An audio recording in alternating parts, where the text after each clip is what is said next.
According to the general theory of relativity, gravity is not a force. There are no gravitational fields. Gravity is kind of an illusion. What the hell did you just say? Gravity is kind of an illusion.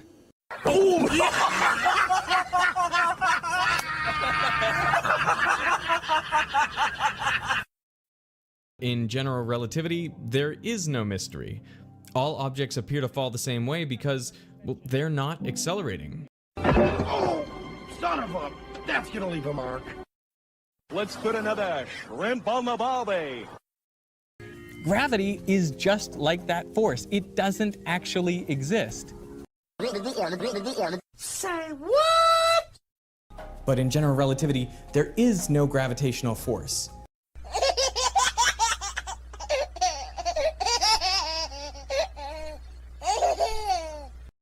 There is no gravitational field. Gravitational fields do not exist.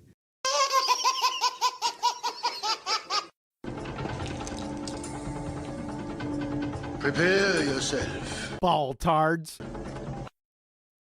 In standard Newtonian physics, we draw your weight force, the force of gravity pushing you down, and the normal force from the floor pushing you up. We say these forces are equal and opposite, so there's no net force on you, so you are not accelerating. But in general relativity, gravity is not a force. You have no weight, so the only force on you are these normal forces pushing you up. Gravity is not a force.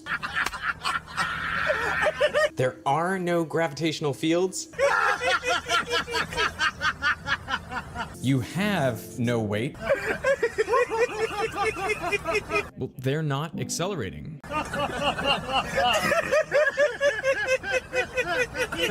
Gravity is kind of an illusion.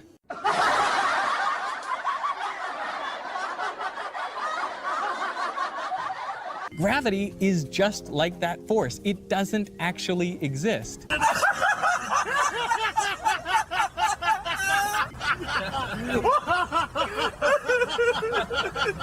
Hello, baby. Oh, well, everybody's heard about the bird. The bird's a winner.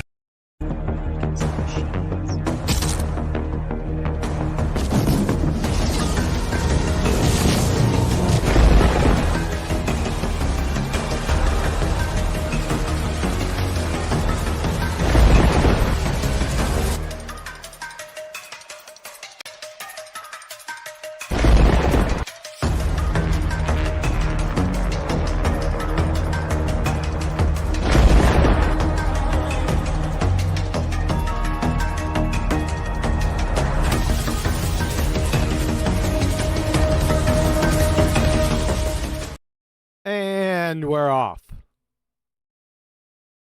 As usual, if you'd like to support this channel, there are PayPal and Patreon links in the info box below. Let's shoot it on over to Discord, where there was some lively debating going on before I set off here. Looks like they all quieted down now. Wouldn't you know? Is the beautiful Betty Van Velsen out there? Right. No, told you they're still talking. Caught you. Hello. Hello, Betty. It's Nathan, What's but you can up? call me Betty. Wow, what the Hey, Happy New Year. Merry Christmas, Betty. A little late for Christmas, Neil. Yeah, but I didn't get to say anything to you, so Merry Christmas and Happy New Year. Thank you. Well, also for everybody out there, happy best wishes for 2024. Happy best wishes. You screwed Happy that best up. wishes. Yes. Merry Making New it Year. best. I don't like Merry New Year. I'm not marrying the new year. Not marrying, it's Mary. Merry, Betty. Yeah, but in your language it doesn't matter. Everything is the same. So amoebas and orangutans are the same? Yeah, sort of. All right, fair enough. Pronounce it wrong, then it's the same. Sure. You sounds like you got a great attitude for today's show. Yes, I do. We got a full panel here today. We have Nathan, the distinguished one. Hello, Nathan, again. Get back to that mic. He's probably fiddling. Go ahead. I was just asking if Betty was still mumbling a mile away from her mic or not. Yeah, she is. Lovely to be here, Betty. With your clear, dulcet tones. She's got her feet up. She's well away from the mic. And meanwhile, I'm adjusting all the volume levels here so I can hear her and people can hear her outside. And then when she decides not to relax anymore, she blows everyone up. That's right. Okay, what do we got here for today? This is just an We open. got a large panel because I think Nathan also has other people on Meet, Google Meet. Is that correct? Yeah, it's only me and Neil though, so don't worry about it. Okay. I can't understand what Betty says. She's way too quiet. And you have to crank me up. You can do that in this. 100%. I'm determined to turn the beginning of QE show into a technical barrage of nonsense. That's all right. That's all right. What'd you have for dinner? McDonald's. McDonald's. Oh, brother. Oh my God. I'm in America. I don't even eat McDonald's. No. I'm working Whoa, now. whoa, whoa. What's the disdain for McDonald's now? I got to deal. My wife don't let me eat it. Now you're complaining about it. What's wrong with McDonald's? Human meat. Apps that you eat when you're in a hurry. I only ate it because I've been sat in front of this computer since about 9 o'clock this morning and I haven't moved. Go ahead, Betty. You're going to get it out anyway. You might as well say it. Human meat. Oh, boy. Yep. They did some What? testing. They I'm a did some cannibal? testing a long time ago, and I heard some whiff about it, and I thought, well, I'm not going to have any more McDonald's after this. Maybe someone cut himself and the blood went into the meat or whatever. I don't know, but I was like, nah, never gonna have any of that meat. If it is any meat, by the way. Yeah. Ugh. There's this place, and they call them the halal guys. Let me say this real quick. And it's on 60th Street and 3rd Avenue. And these people have lines of people waiting to get lamb and rice. And it's a distinct flavor. And I found out what that flavor was. There's a guy in the middle of the block, and he cooks all of the lamb and chicken and beef up.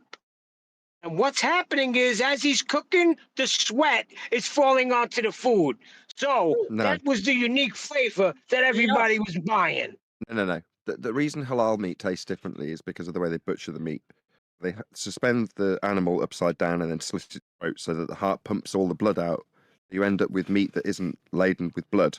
It means that you've got empty capillaries to fill up with tasty juices of whatever you're cooking the meat in. So halal meat does tend to taste better. I understand all of that, but the guy's sweat was falling right from his forehead onto the grill. Yeah. Okay, thanks for that, Neil. That's even worse than human meat in the thing. Ugh. I just didn't Well, like we're it. off to a great Never start. bought it Alright. I just didn't like the taste, Neil. Now, back in the day, I told you this before, the Burger King and McDonald's were right beside each other. So what we would do, not every day, like maybe once a week or so, we'd head out, we'd get the burgers from Burger King, and then we'd switch over and get the fries from McDonald's. Because back in the day, back in the 70s and stuff, the McDonald's French fry, you just couldn't beat them.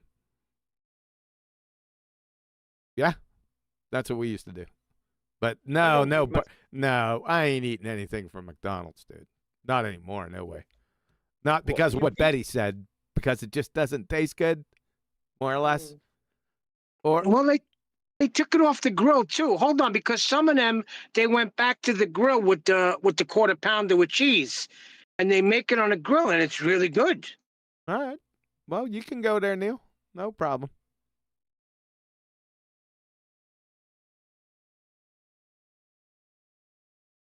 All right, what else is going on? Just to let everyone know, for tentatively speaking, Saturday will be Ballbusters. It's going to be on gravity because everyone is going apey over gravity again. I don't think it even cycles. Gravity is just one of those topics that just it ain't going away, right? And everyone gets on their high horse of what gravity is and what gravity isn't. It's a jungle out there, folks. Oh, that's we're gonna say. Is gravity is or is it isn't? Is gravity is or is it isn't? Yeah, you know how you like say is you is or No, like I say. Not everyone says. I say that. So gravity isn't. Gravity doesn't exist. You heard. Did you listen to Veritasium? You should listen to that. I had it playing over the live stream.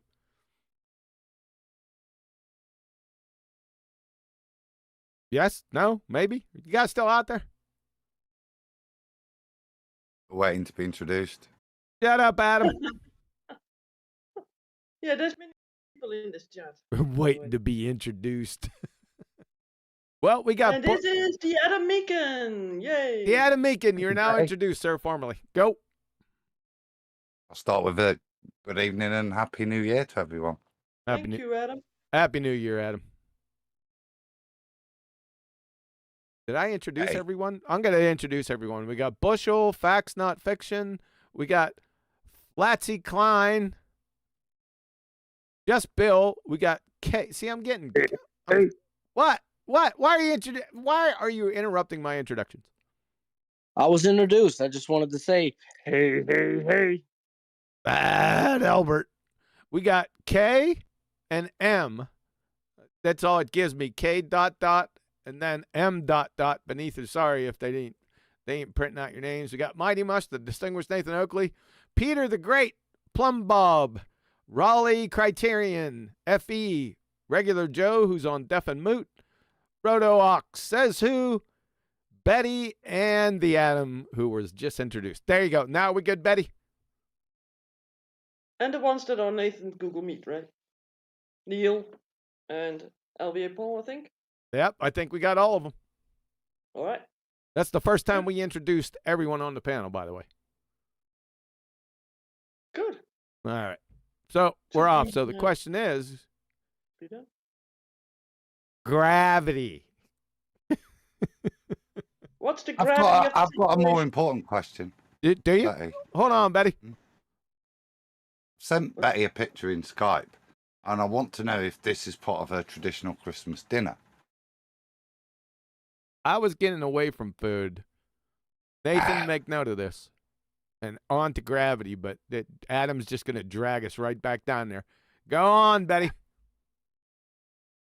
I'll do, I QA. see So something can... like peaches with something in it. I don't know. What's that? Putting it in. I ain't even looking at it. Is it peaches and cottage cheese? No, it's something red. This is the thing that my wife's mother brought back from Holland for Christmas dinner. It's peach, then filled with cranberry sauce. Why didn't you put it in here so we could show everyone what you're talking about? I just said I was putting it in the Discord chat, so it's there for you now. And I'm not in Ballbusters chat. My fault. Well, we don't have cranberries in Holland growing, right? So we have to import them. This is unique. Dish. It's not a native dish. What would you stuff it with then? Or would you have peaches with your Christmas dinner? No. I can tell my mother-in-law she's a fake. Again? I can tell my mother-in-law it's a fake. She made it all up. Yep. Is Arwen in charge? Arwen, you eat these. It does look good though. What the heck is it? Well, we know that there's peaches there. What the heck is in there? Is that some red herring or something? Just cranberry sauce. Yeah, it looks like cranberries. Yeah. We don't have cranberries. What? That was the bit of Dutch at our table, was what I was going to share with you, Betty. Okay. Yeah. Well, no, you need to have apple flapper for New Year's Sorry. Apple fluffer? or apple flapper. Up a what? Apple and then flaps, right? Apple flaps. Oh, apple flats. Yeah. So it basically is some dough around a slice of apple, and you fry that, and then you can take it out. You let the grease dry out, and then you have nice apple flapper. That's what we Okay. have. Or what they call in I think in Belgium maybe apple beignets. Really nice, but it's a lot of work. And of course, don't forget the oliebol, which means basically dough with currants and raisins in it, and you put that in fry that in fat.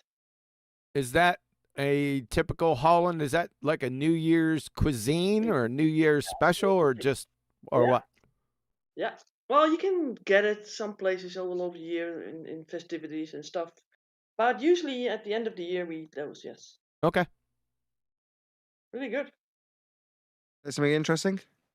What? Today we covered a channel called Jubilee. Typically, what will happen is if you cover a fairly mainstream channel, if you're going to get a copyright strike from them, the algorithm will automatically instigate that copyright strike. Sure. Okay. Well, on my main channel, that's Nathan Oakley 1980, subscribe today. I've done the Uncut and After Show and live stream, which are both published. Members and to the public for the live stream.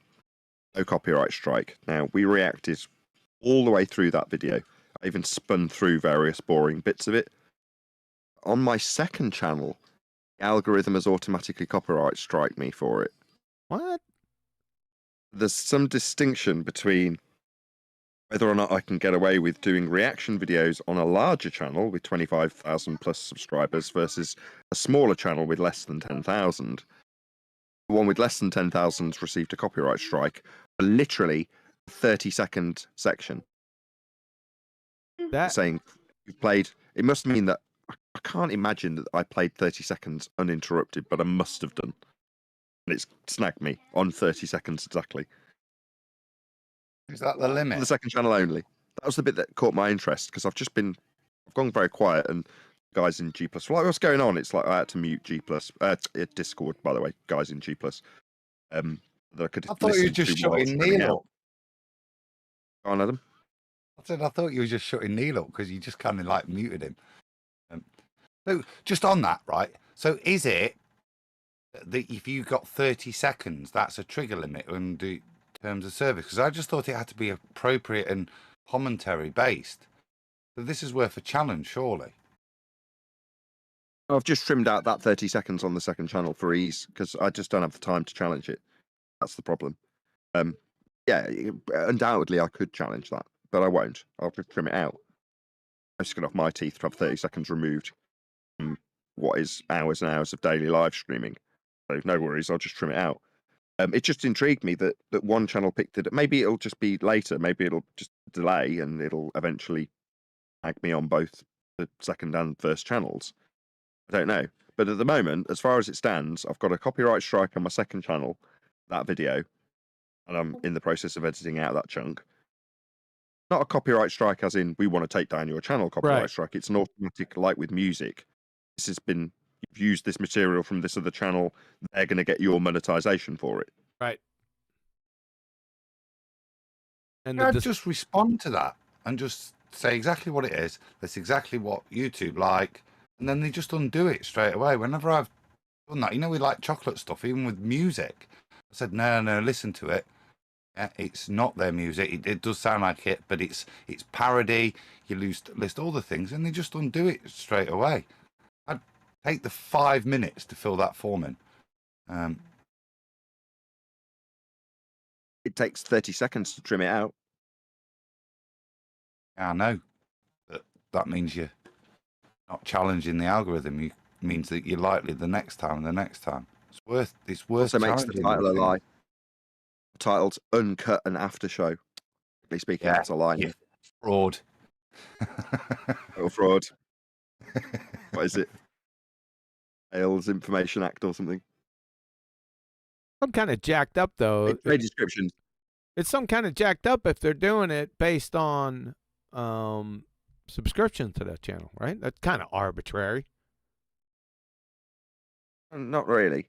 No? Also, you asked Adam, just to answer Adam's question, is like, is it 30 seconds that snags it? No. Just ask the poor guile. 5 seconds of Disney will get you snagged. Just try and use a Disney animation for more than 5 seconds. See how well you get on with that. Yeah, that's what I was asking, because the terms I think is to have it, it needs to be, you might need 2 minutes of something to be able to then comment on it. It's as long as you're using it within that fair use category that means you get off. You say, well, it's an existing YouTube video, I'm commenting on it, job done, or yeah, or like with ours, it's a parody. It depends. If you're Disney, if you're making a response to a Disney video or your animation, then 5 seconds, no, you're using our copyright material. If it was the BBC, 10 seconds of their material, you get a snag for that. It's a well-known 5 million plus subscribed YouTuber, 30 seconds. If it's a 1,500,000, say, subscriber, maybe you'd be able to use a minute before it would snag you in the algorithm. Me, you can take my entire video, slap it on your channel, and it won't make a blind bit of difference. I'd have to challenge it.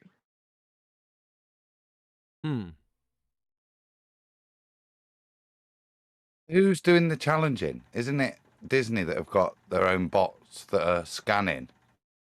Or are they? Oh. Ranty did it, so I didn't actually see this, but somebody told me about it. They said that I'd done a video which had taken me 5 hours where I'd edited together my reactions to AI. I've gone to ChatGPT, asked it a load of questions, and then edited together a nice video that was about 7 or 8 minutes long. Ranty has then taken that on, check out this video about AI on Flat Earth, and then just played it in its entirety, entirely unedited, without a single reaction to it.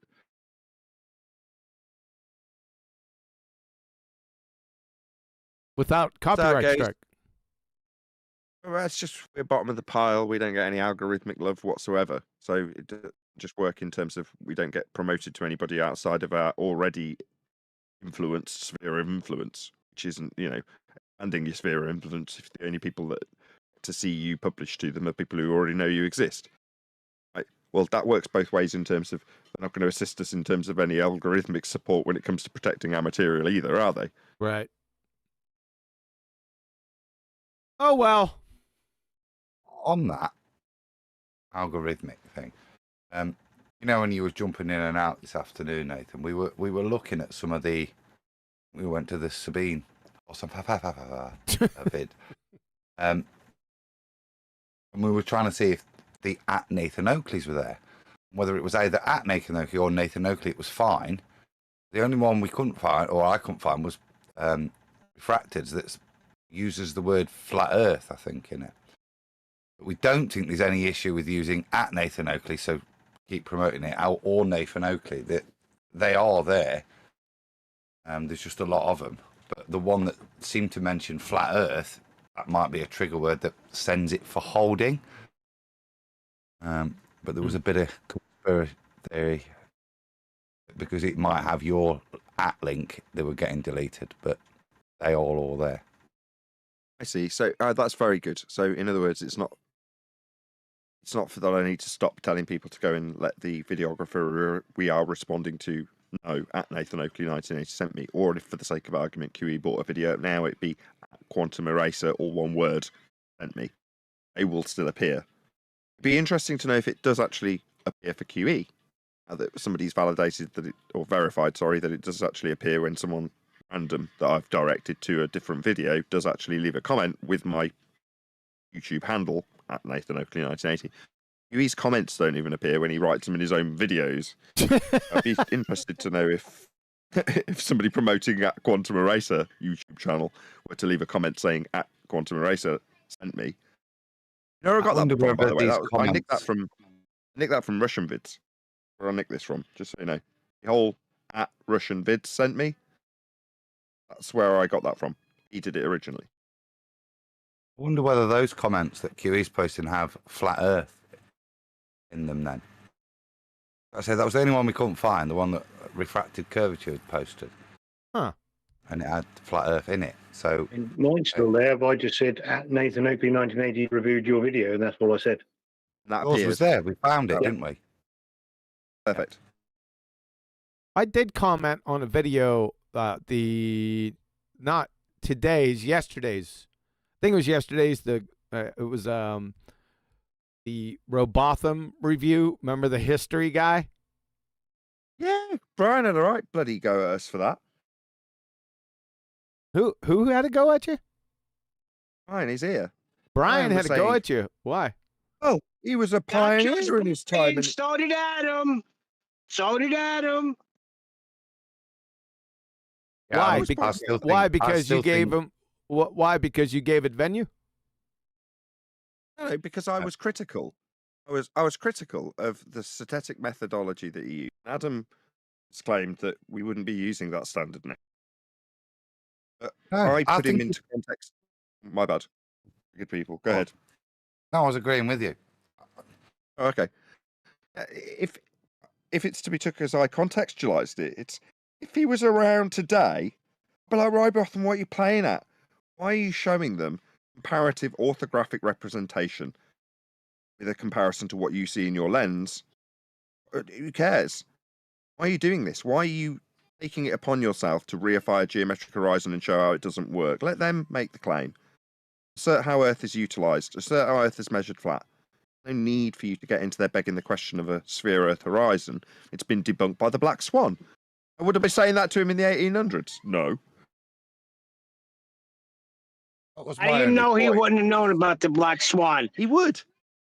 If he was still punting the crap that we were going through, that he's held up as a poster child for the Feast of Nonsense. How the argument's been critiqued. Do you know a few years back when I was saying they fill in the cracks, find a crack in the heliocentric rhetoric. They need that crack exposing to see where it is to fill it in.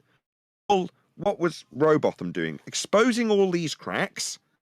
They fill them in and then use him to expose the public to the nice, now smoothed over surface. It is a globe earth rhetoric. So he becomes like poison. And he's speculating about this and that and the other. Not to mention the fact that they use it for the primary personal attack that Robotham has now become renowned for. He's a charlatan who lost a bet, isn't he? Isn't that the guy? Isn't that the guy we're talking about? That's how it gets positioned, doesn't it? Well, Position like Newton. How one more they thing. want it doesn't matter what happened, thing. does it? I feel sorry for someone like David Weiss in this comparison. Right. What is the issue? Well, the issue is Robotham has plenty of arguments that can be stacked up in a false dichotomy against us in modern times. So his positioning with lights of stars and orthographic versus actual perspective view, when you see his diagrammatical examples, are the straw man we fight in modern times. Therefore, he becomes the enemy as far as I'm concerned. Is that his fault? No. That's the cracks being filled in based on what he exposed. That wouldn't be the case if I was around with him in the 1800s. But now, what he actually has achieved, not because of what he tried to achieve, but because of the people who braced against him, is part of the Feast of Nonsense. I can't deny that. That is a fact. How does that decry the work that he did in the moment? No, it doesn't. But by comparison, it's the same as David Weiss. Going out on the circuit, waking people up with their open-minded natures, only for us to be able to, in 50 years' time, look back on the last resurgence of Flat Earth, like we look back on Robotham, and just be critical of the nonsense that was spewed by some of our counterparts, in this case, by example, David Weiss. Or anybody who's talking about ether, if I just take it away from one individual, they won't take the Flat Earth proofs or your globe debunking. They'll take whatever nonsense needs to be ascribed to you, credit you. That's what they'll do as history gets written. And we're in the process of writing history. We've got a very, very important task. We should be ultra disciplined about how we go about it. Now, I'm no saint. I've tried to polish up my general language and demeanour on my show, but it doesn't change what it's taken from our opponents in terms of what we do. Am I going to be remembered by the anti-flat Earth counterparts in this session for propagating the flat Earth measurements that we currently are proposing in 2024? Or will I be remembered for not being able to divide meters into kilometers or whatever it is I got wrong on the spur of a moment on one show? It's the latter. That's a personal attack and an ad hom discredits me. That's what they want. That's what Robotham is now representative of. That's why I'm critical of him. That's what they've taken of him. So I'll go to page 14. He represents us. So it's like what they did with Newton. They take what they want and use it historically. This is what we witnessed the other day. Page 14, he's talking about, can you see the Welsh coastline from the Isle of Man? He's talking, he then goes on to give a postulation on page 16, which is talking about the distance to the horizon. Now, whilst I can say he's not using the same rhetoric we would, if presented with this, I think he's the sort of person who will be on board. I think when I listened to the dialogue of him, it was very weak personal attack. What they didn't do was go to his book, reference it. And if you go to his book, not far off, there might be some things that he heard he ascribed to that he ascribed to in private. If you listen to that biography, yeah, those things, that those ice wall things, they were all ascribed of his personal statements, weren't they? What he does in the book is very much beginnings. That we all start on this journey. You know, bloody hell, I can see this. And my mitigation for any personal attack is to remind, I've said it 3 times now, remind people that paradigm of space wasn't even something that had been imagineered yet for him to have to address. He's fundamentally challenging his taking up his scripture and showing the contradiction, a bit like what's been reverted to today. And I would say that looking at his keen mind, and he'd say he may get things wrong that we could criticise, but if you look at it, I think he'd be pretty rapidly a panel member and on board with the argumentation that we're using, and probably thank us for the realisation that perspective hijacking has occurred. If you look at his work, he doesn't seem somebody of ridicule. And that became apparent in the biography, in the way in which the biographer tried to ridicule, and the only way was to take into account his religious or societal beliefs.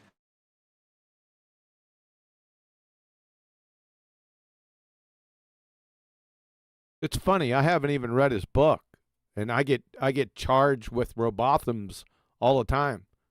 Well, not all the time. Every now and again. Nathan, good. That's Nathan's point, isn't it? The straw man that they've built with Robotham to then throw at us, as if we need to defend all of his works. That's not the point I'm making, that he's valid now. Yeah? The point Nathan's making is look at how they've built these things. To ridicule. To set up. You already did this, Adam, but for QE's benefit, the better example is Newton. Occasionally, in your spiel, QE, you'll say words to the effect of, this isn't even Newton's will. It isn't what he wanted. And I don't want to besmirch Newton when I say Newton's work is wrong, because you're talking about the aspects they've taken out of context that he didn't want. They're using Newton for something that we fundamentally brace against in terms of Newton's gravity. When I say I don't like Robotham, don't take that the wrong way. It's the same as when we say we don't like Newton's gravity. Well, if we actually boil it down, we're all for Newton. Newton, hooray, yeah, great, Newton, good guy. Didn't want the gravity that we described when we talk about mass attracting mass to be ascribed to him ever. He made that explicitly clear. Yep. Yeah, that's what we fight against, because that's what the establishment have taken from Newton to put in the context they need. And they've done the same exact thing with Robotham. Hence, he's now a poster child for the Feast of Nonsense. Undoubtedly not what he wanted. And I can't help that. Now, will it be me becomes in that position, well, I think I'm careful enough to not. I think that's true of everybody on the panel. When I see Dave Weiss going out there, that's what I think will go into the history books. When somebody, if we fail, regurgitates the last resurgence of flat Earth. Oh, and this guy, discredit Dave Weiss with his no forests on flat Earth. Discredit Dave Weiss with his 9/11 truth. Discredit Dave Weiss with his ether belief. Then talk about his personal relationship with his family. And don't even touch on his flat earthism, which is limited anyway, because he's been debunking the globe the whole time. That's what will happen in the history of what we pull from 25 years, 50 years from now, if we are to fail.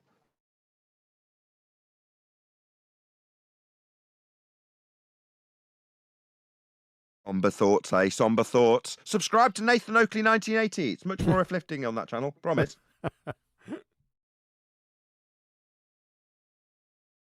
Everybody. Hey, QE. Hey, what's up, Brian? I think the problem is that it's the same little robot they want to hand you that you're supposed to defend is the problem. You know, that's it. They want to give you the same little robot that they've already character assassinated, and you're supposed to defend someone that they're accusing of the crime of dishonesty and whatever else. And that's the problem. It's like Robotham himself was pretty amazing for his time. You know, you couldn't say that against him. You know, couldn't hold that. You couldn't say that he wasn't. So I think that's the real issue. They want you to defend their version of Robotham. You know, I've heard that Robotham was a con man and dishonest every time his name was brought up in the past. Well, technically 8.5 years, but we'll call it 9 years because we're 9 years in. But technically, it was the summer 2015 when I became a flat earther. So, but the past 8.5 years, going on 9, every time his name is brought up by the opposition, he was called, or at any point, he's a con man, he was a con man, he's a lawyer. But there's been absolutely no evidence that I've ever seen to support that. Nothing. Not even, not a quote, not Anthony did, nothing. There is evidence that the. Sorry, wait, he hated Newton. He hated Newton from birth. So there you go. I've That's how got a smart he quote. was. Who cares? Who cares? Who cares if they got into a ballroom brawl and smacked each other over the head with pool cues? Earth's measured flat. How we Brilliant. go about indicating bloody Robotham is irrelevant. Right. The point I'd like to make is and this is why I said I've got a quote, Brian, from Robotham, which will show the mentality of the man, which is not how it's painted. It's very similar to us. So he's just been rambling a little bit, giving examples about perspective and drop of angle of both lighthouses and stars. So this last paragraph.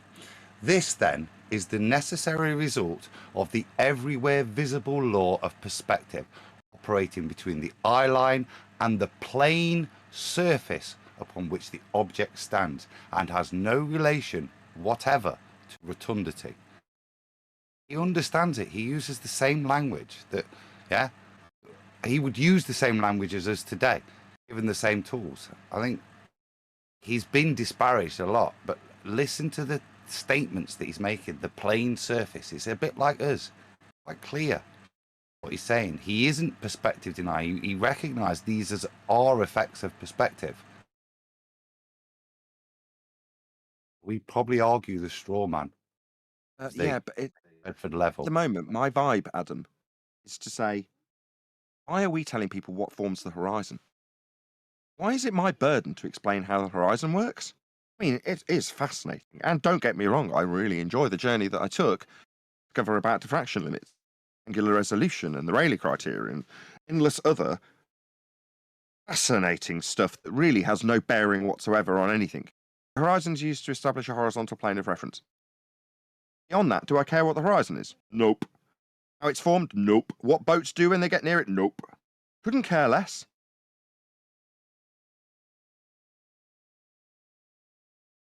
The point being, why are we concerned with what the horizon does or how it behaves? Well, because they have a positive claim about it. Suddenly we need to concern ourselves with what it does and how it behaves. Because they are making a positive claim about it. No. I don't care. I don't care what the horizon does. Anybody else in the audience? For 1 second, ask yourself this question. Do you give a toss what the horizon does? Beyond going to the beach and looking out and going, wow, that's pretty. Do you care? I mean, seriously, do you actually care? If you're on the globe side of this argument and you do care, and you go, oh, I deeply concern myself with the metric limitation I know as an Earth curve that's below the surface level in our maths. Very concerning to me. We call that the horizon. Really? Well, what practical application do you have for that fundamentalist religious belief that it's a hill getting in your way that we debunked in 2020? How is that useful to you? What have you put into practical application with that belief about how the horizon works in your view? Doesn't matter which side of the fence you sit on. If you're working out how it diffracts, boat into the distance, or if you're working out how the boat goes over a hill, you're going to use that. What are you going to do with it? Tell me, beyond affirming a religious belief in a sphere Earth, what are you going to do with it?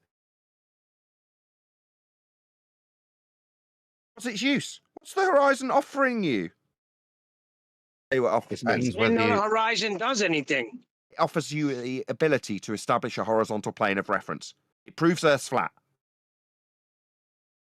No, it isn't. It's Earth curve. That's the thing. Defiance of the definition of horizontal and horizon in the first instance? No, definitely not. No, but to get to that understanding takes time, unfortunately, and going through the things that are frustrating you. It doesn't frustrate me. It frustrates me that others take it upon themselves to explain what the horizon is. Now, it might seem hypocritical, but it's like, well, haven't you spent the last 5 years doing that? Or however long the period was while we were investigating it. Yeah, we've done it so we can save you the bother. We got to the other end of the tunnel and realised that we didn't need to figure out what the horizon did. It didn't Earth curve, and it was down to them to prove that it was, and they never did. We had to go out of our way because they kept chanting at us that it was Earth curve, in spite of them not having actually proven that that was the case.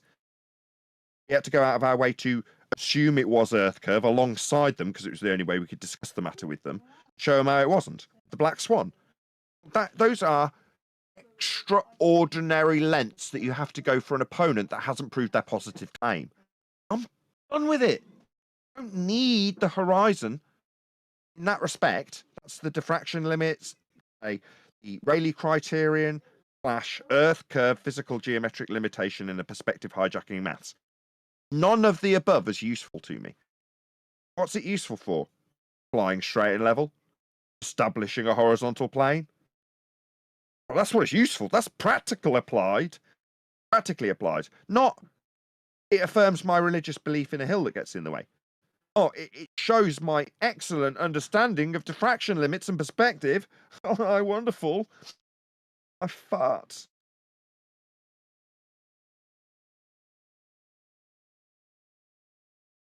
You're annoyed by this. If you're listening in the audience and going, I was special because I knew how the horizon was formed. Well, maybe you are. Maybe that'll get you out of a bind one day when you're debating this subject. Know this, the only reason you're debating it is because they, our opponents on the globe side, have got a positive assertion they haven't proven. Not down to you to explain what the horizon isn't. They haven't proven it is Earth curve. It isn't also, unless you're interested, unless it deeply concerns you, or you have a strange fascination with how the horizon is formed, it is not upon you to figure that out. We have done that because we felt we had the need. Well, I feel stupid. I didn't need to do that.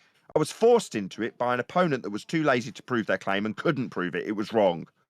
So I went out of my way to learn how their unproven claim actually formed a line I call the horizon. How has that served me? What benefit did it? What did it give me in practical terms to move forward in life with? What did it give me? Nothing. If I'd have started that journey with the horizon establishes Earth as a horizontal plane of reference, if I'd have started my journey there, and someone says, well, what forms the horizon? I don't know. Who cares? It establishes Earth as flat. Really useful.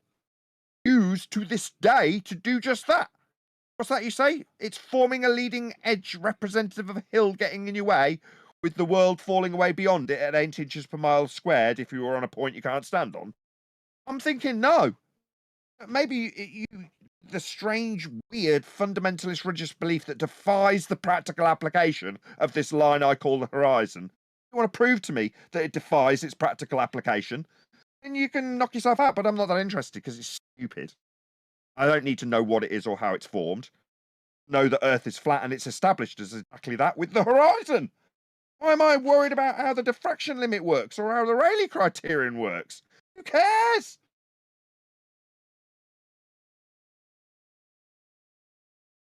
They're why the horizon forms. Again? That's why the horizon forms, because of that knowledge. Diffraction limit. Rayleigh criterion. That's the proof that it's not a hill.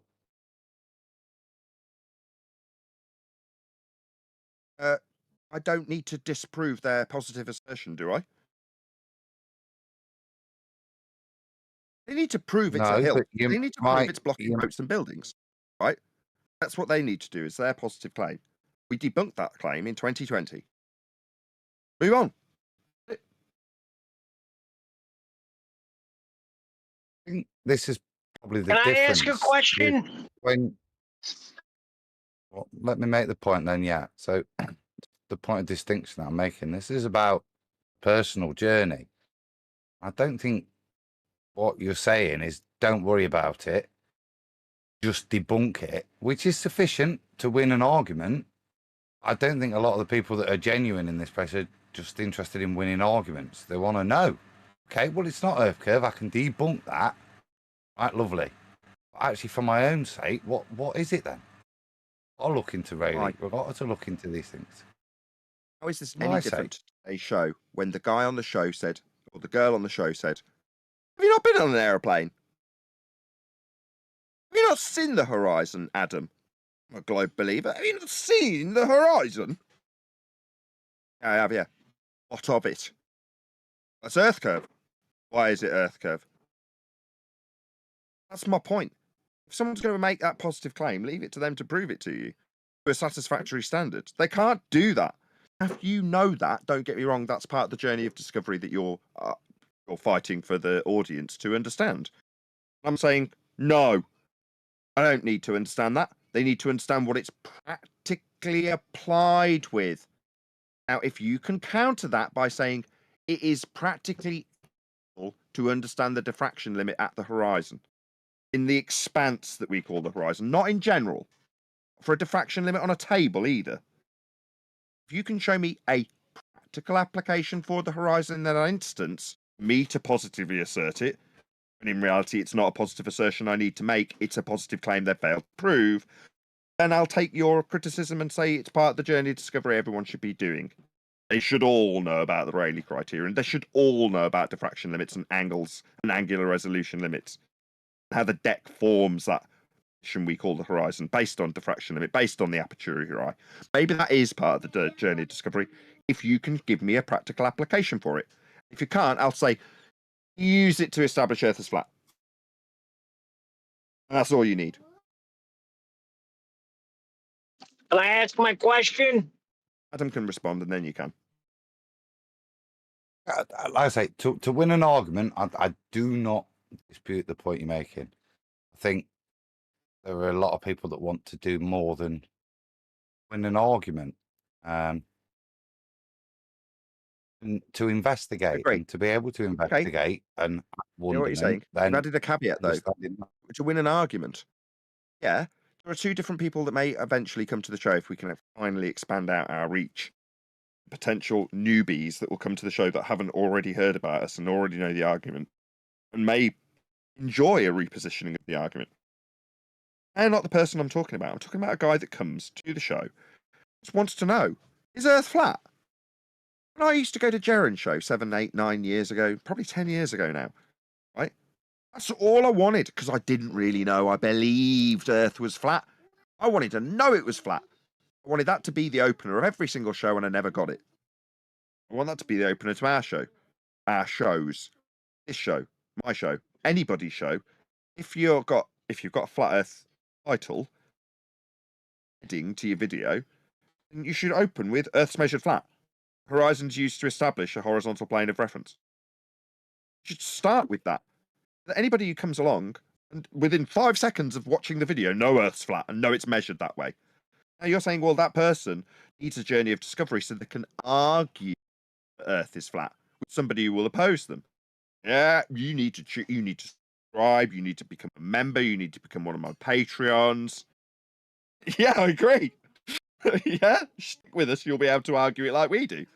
That doesn't change that Joe Normie just needs to get here and know it's flat. Know that it doesn't need to concern himself. There is no need to suddenly become a flat earth evangelist and be able to debate this subject. If you find yourself in the company of somebody who's telling you all about how the globe works, you can take it upon yourself to then debate them because you know better. You might find you haven't got very good argumentation skills. At the end of it, you go, Earth is still measured flat. They just seem to overcome my arguments or put me down or personally attack me in such a way that made me feel bad and made them feel like they won. Well, yeah, you can endeavour to try and convert them and not win with much better arguments if you choose to, and they're a zealot.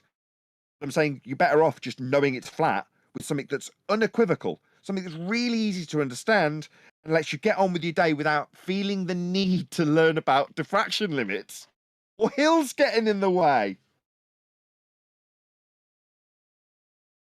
How Can do I you ask know it my then? question Yeah. now? Yes. Oh, Neil. Okay, the horizon is where apparently where sky and the land or sea meet, correct? Right. So say the sky was a deep blue and it was the same color land right throughout. Would we still see a horizon? Would we see a horizon in Oompa Loompa Land? Yeah. Basically, yeah. It was the same color, like, you know what I mean? Am I explaining it right? Or if the ground and the sky Yeah. were the same, black, Would there would we come a still see a point? horizon? Would there come a point wherever you are, where your eyes, the limitation to how far your eyes could see, wouldn't be able to distinguish between the sky and the surface, whatever colours they were?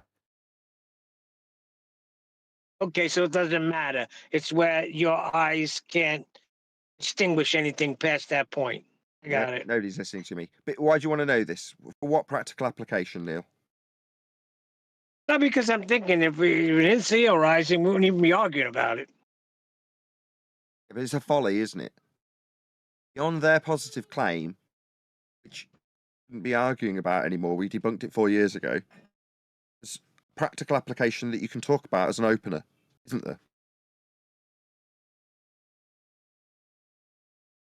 Yes. One that proves a flat Earth, Neil. Correct. Would that not be our starting point?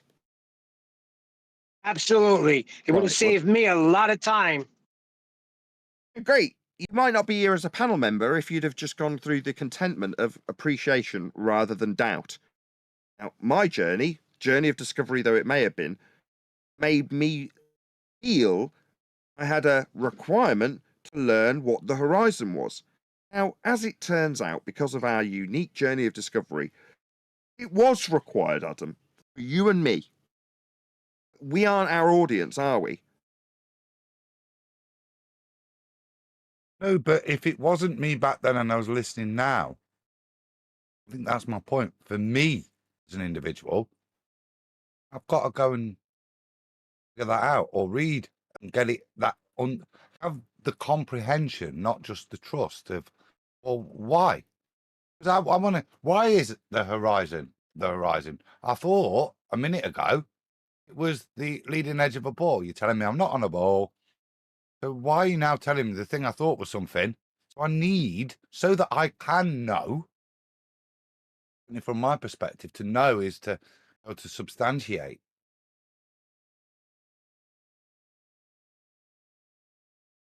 I just don't. We don't know what the sky is. We don't profess to know what the sky is. But there's very much a parallel with this example, them saying that the sky is a vacuum.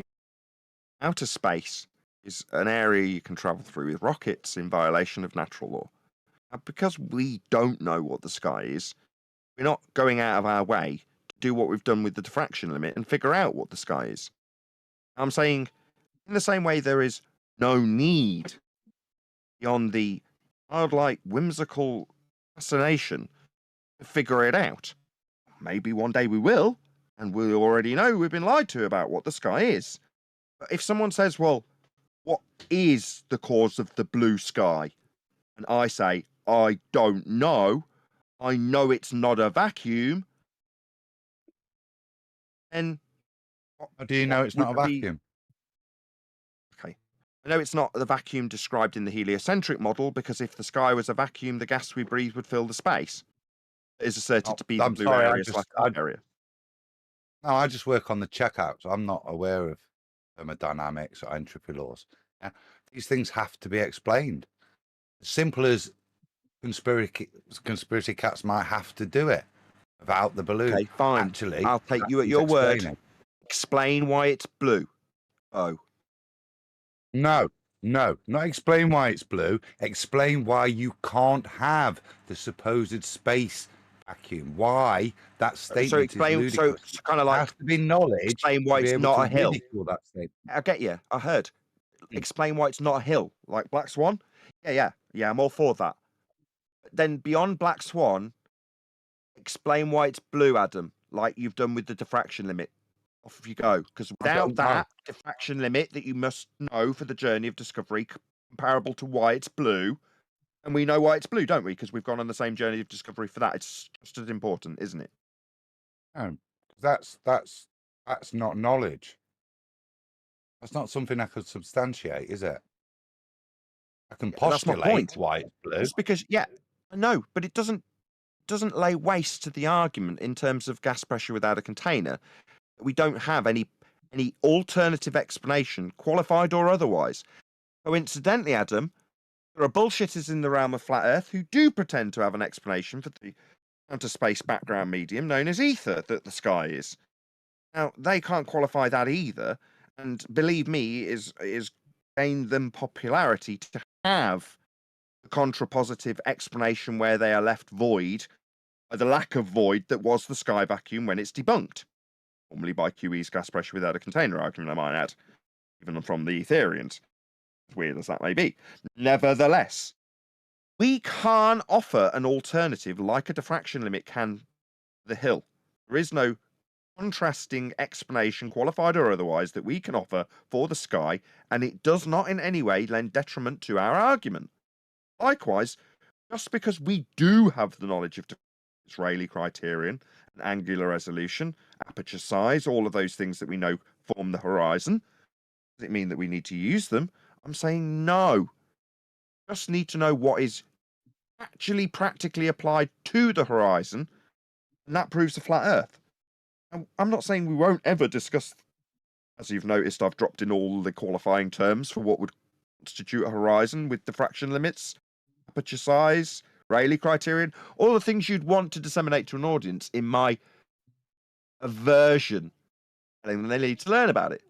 That mean that one show wouldn't be specifically on that subject? No, it doesn't, Adam. I'm quite sure we would have a very specific show on it one day, about everything. But I'm saying, in terms of a mental attitude that you take forth, while we don't have to cover the Rayleigh criterion in this show and describe to you, the audience, why the horizon's formed, we can, and we will. Why not? It's a good folly. Useful information if you want to know why it does that. It won't have any practical application, neither will an Earth curve edge getting in the way. But we know why it forms, and we may as well share that information with you. But know this, Earth is measured flat. You can establish a horizontal plane of reference with that horizon. That's really all you need to know. You can switch off the video here if you don't need to know anything beyond that, because it won't actually offer you any practical use should you learn it. Here I'm going.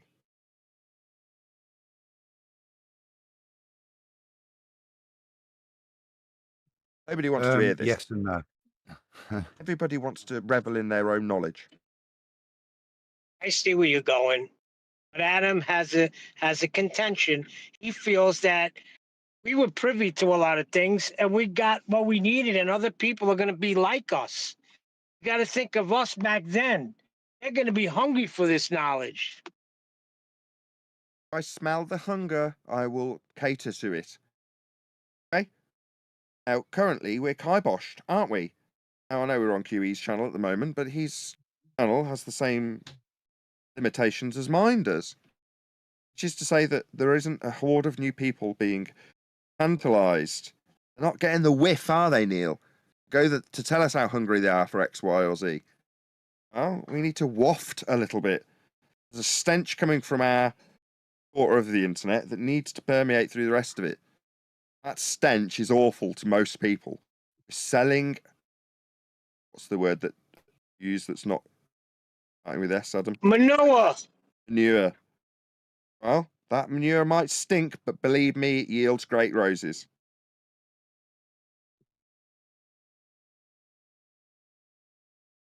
Think back to kind of me researching when this started, and part of the reason there is a feast of nonsense is actually when there's a lack of stuff, you have to listen to all sorts with discernment. There are lots of people out there that are seeking that information. Look at the behavior of the ballers. What they bring to our format is distraction and repetition of their topics.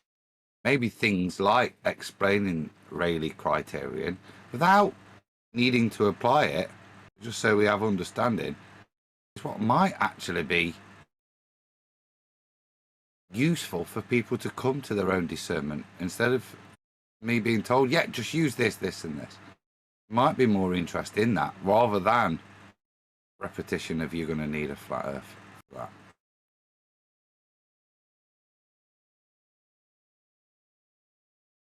Maybe I just think it should be our I open. might We should be say- on the front foot. Go on, Brian. Sorry. I might say something on this unless the background noise is too much for you, which it might be. I'll try and walk somewhere quiet. Let me know. If it is, I'll say something there. I don't generally regard what you say as background noise, but you feel free, Brian. Carry on. Fair enough. Well, I find it's important to be able to explain to people, if you can do it, to explain to people what something actually is. If you can't do it, don't make it up. If you don't know it, just say I don't know. Just debunk what the mainstream claim is concerning it, if it's not in line with reality, right? Like, for instance, the pressure gradient. Recently, I did a presentation on that in 2019 on your channel, Nathan. And recently I've gotten, and since then I've come across more information, but I've gotten some insights recently, things that it was like oh yeah, light bulb moment. Things that just made sense. And I might be doing another one on it. What? Sorry, I didn't catch what your presentation was on back in 2019. The pressure gradient. Oh, Delta X. Cool. Yes, the pressure gradient. Because you have to be able to give somebody something that they can actually sink their teeth into and use. And I know that what I know about that, I can show how there is a low-grade vacuum formed up high in the sky. But I can also show how the whole thing needs containment. Like, the point I'm making is that I can give people something with meat on the bone, not just some ad hoc thing that I'm making up, or it's ether or any other rubbish.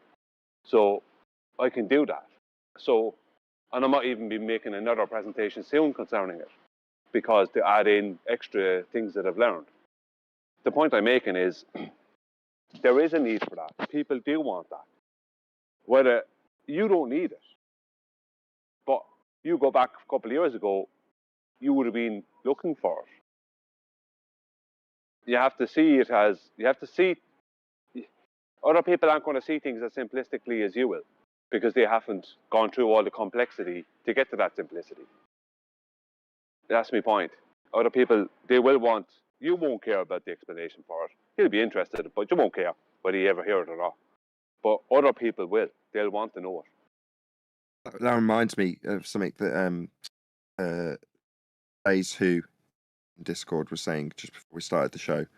He was kind of alluding to wanting refracted curvature to do a presentation on his ability to refer to where a flat Earth is required with a certain globe example.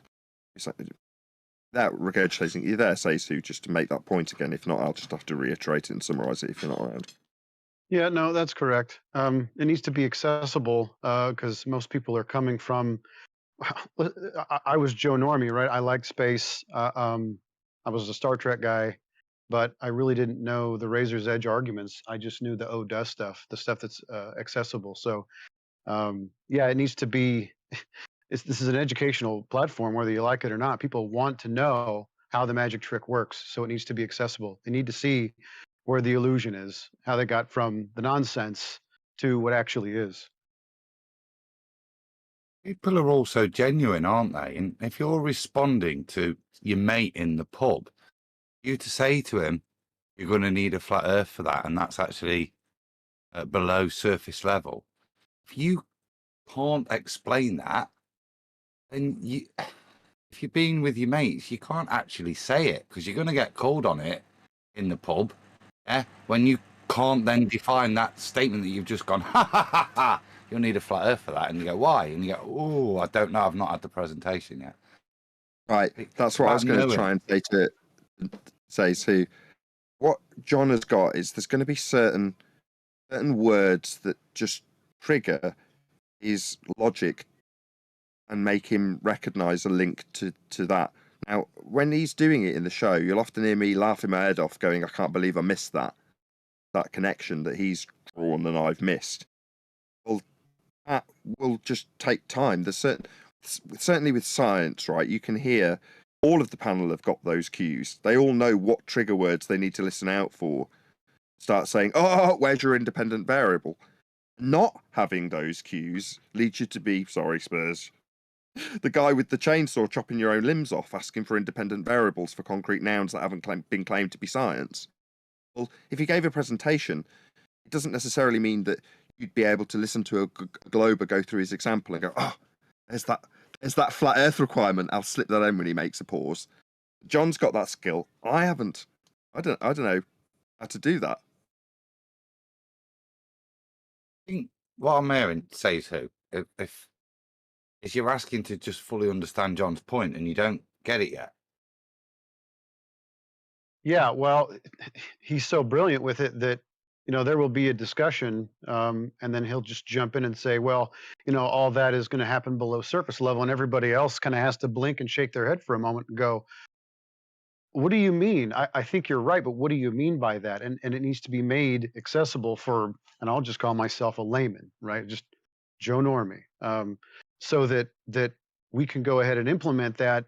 Not even necessarily out here with all these globe trolls on the internet, because that seems to be all there is, but for the people that we have everyday conversations with, because we can try to reach the masses, but if the algorithms keep us at the bottom, or you at the bottom, then we're actually going to have to just bring this in our conversations every day with people if the opportunity arises, and we're going to have to be able to articulate it well enough so that they can access it.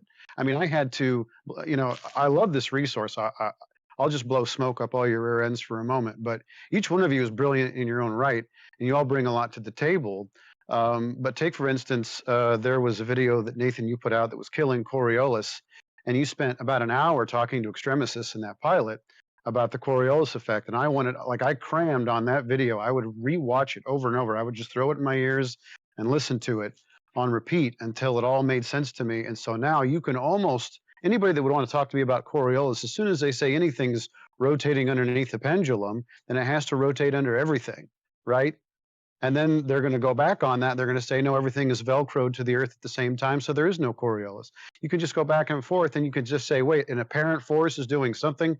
It's an apparent force. It's just an effect. It's just an optical illusion. So I had to cram on that, but it was accessible just listening to that conversation over and over. And presentations are good at this. So like all of you bring a lot to the table, and you've helped most of us, and I'll speak for me, but I think I'm speaking for a lot of people that subscribe to this channel, both of your channels, all of your channels, really. You've helped us to kind of, we've watched you uncover the illusion, right? We've watched you undo the magic trick. Everybody in the world has been kind of exposed to this ginormous magic trick in all facets of life, but in this topic specifically. They find charismatic people, they put on light shows, and they make a plausible fiction, and then they feed it to the masses, and the masses take it on, And so we have to go to each individual and show them how each trick works, right? Each facet of the trick, each facet of the illusion works, and undo it for them. And then they have to make the decision whether or not they want to stay with the plausible fiction, with the magic trick, or if they want to step over into the scary realm of reality, and that they don't know what the world really is, what the earth really is, what this mysterious system is. And that's kind of what this is to me. It's scary. Terrifying to most people. Yeah, I don't see it that way. I appreciate you. You're correct. A lot of people see it as absolutely terrifying. What do you mean? I don't know what the sky is. Whereas I don't see it that way. I'm like, wow, I don't know what the sky is. Wow, amazing, oh, wonderful. As in, I will be wondering about it. That's a good feeling. That's not what's Me. scary. Most people, Well, not at all. I'll add That's something not to what's this.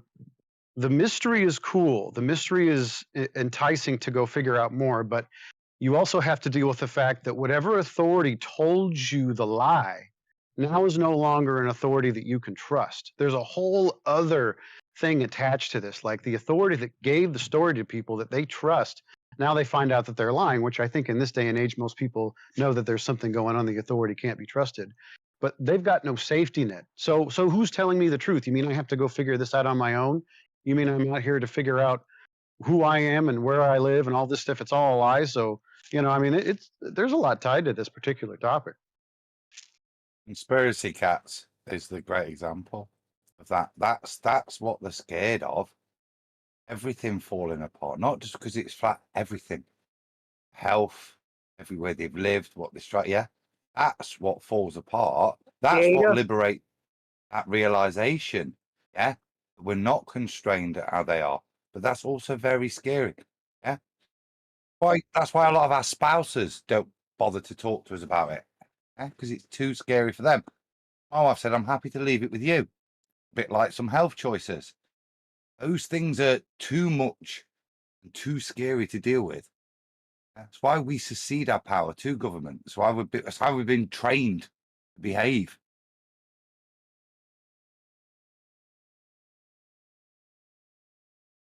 It takes nuts to start this journey. And when you're on it, you need feeding. You need feeding with truth. And you're very hungry for knowledge. I don't see anything wrong with repeating that knowledge.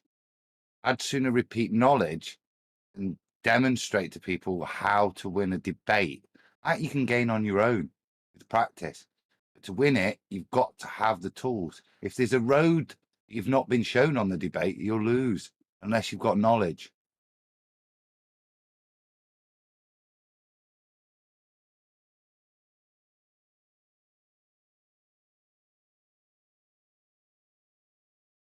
Yes. That road, you're going to need a flat earth for that. Brilliant, Neil.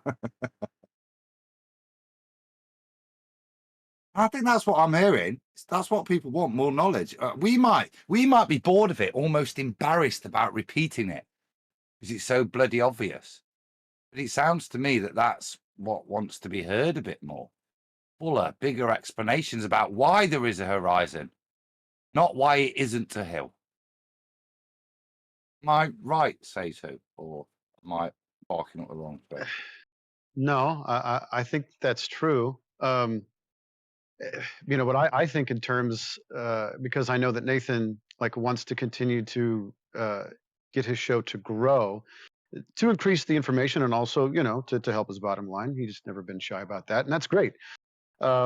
But the format is so good because you can go through the housekeeping and every day to just kind of repeat or to discuss just the nuances of there is no evidence of R. There, what is this presupposed molten iron core that's spinning? Like all these things, they need to be driven in every day. I mean, I think that's good. But for someone to come in that's new, and hopefully they're actually a normie and not just some globe troll hoping to, make a name for themselves or get some kind of booby prize. If they ask a genuine question, you're going to have to approach them, from the baby steps on. But it's interesting because the average Joe instantly turns into a globe troll. It's like it's been programmed into them to resist new information, right? They instantly go from accepting or curious to the training kicks in, and now they're defending something that they don't even fully understand, and they come at you, and you're like, oh my gosh, you don't expect that kind of Yeah, reaction. but we're not going to abandon that. Hold on. No, Abandon that. I'm not Nathan saying just that you wants are. people to get started on the right foot. Right. Start Well, with, we are on a flat Earth. It's provable. sure. Well, It's I mean, navigable. It's measurable. just change the name of the show from Flat Earth Debate to Flat Earth Definitely. That will both trigger everybody on the internet, and it'll also start us off on the right foot because there is no debate, right? This all comes Agree from a with flat that. plane.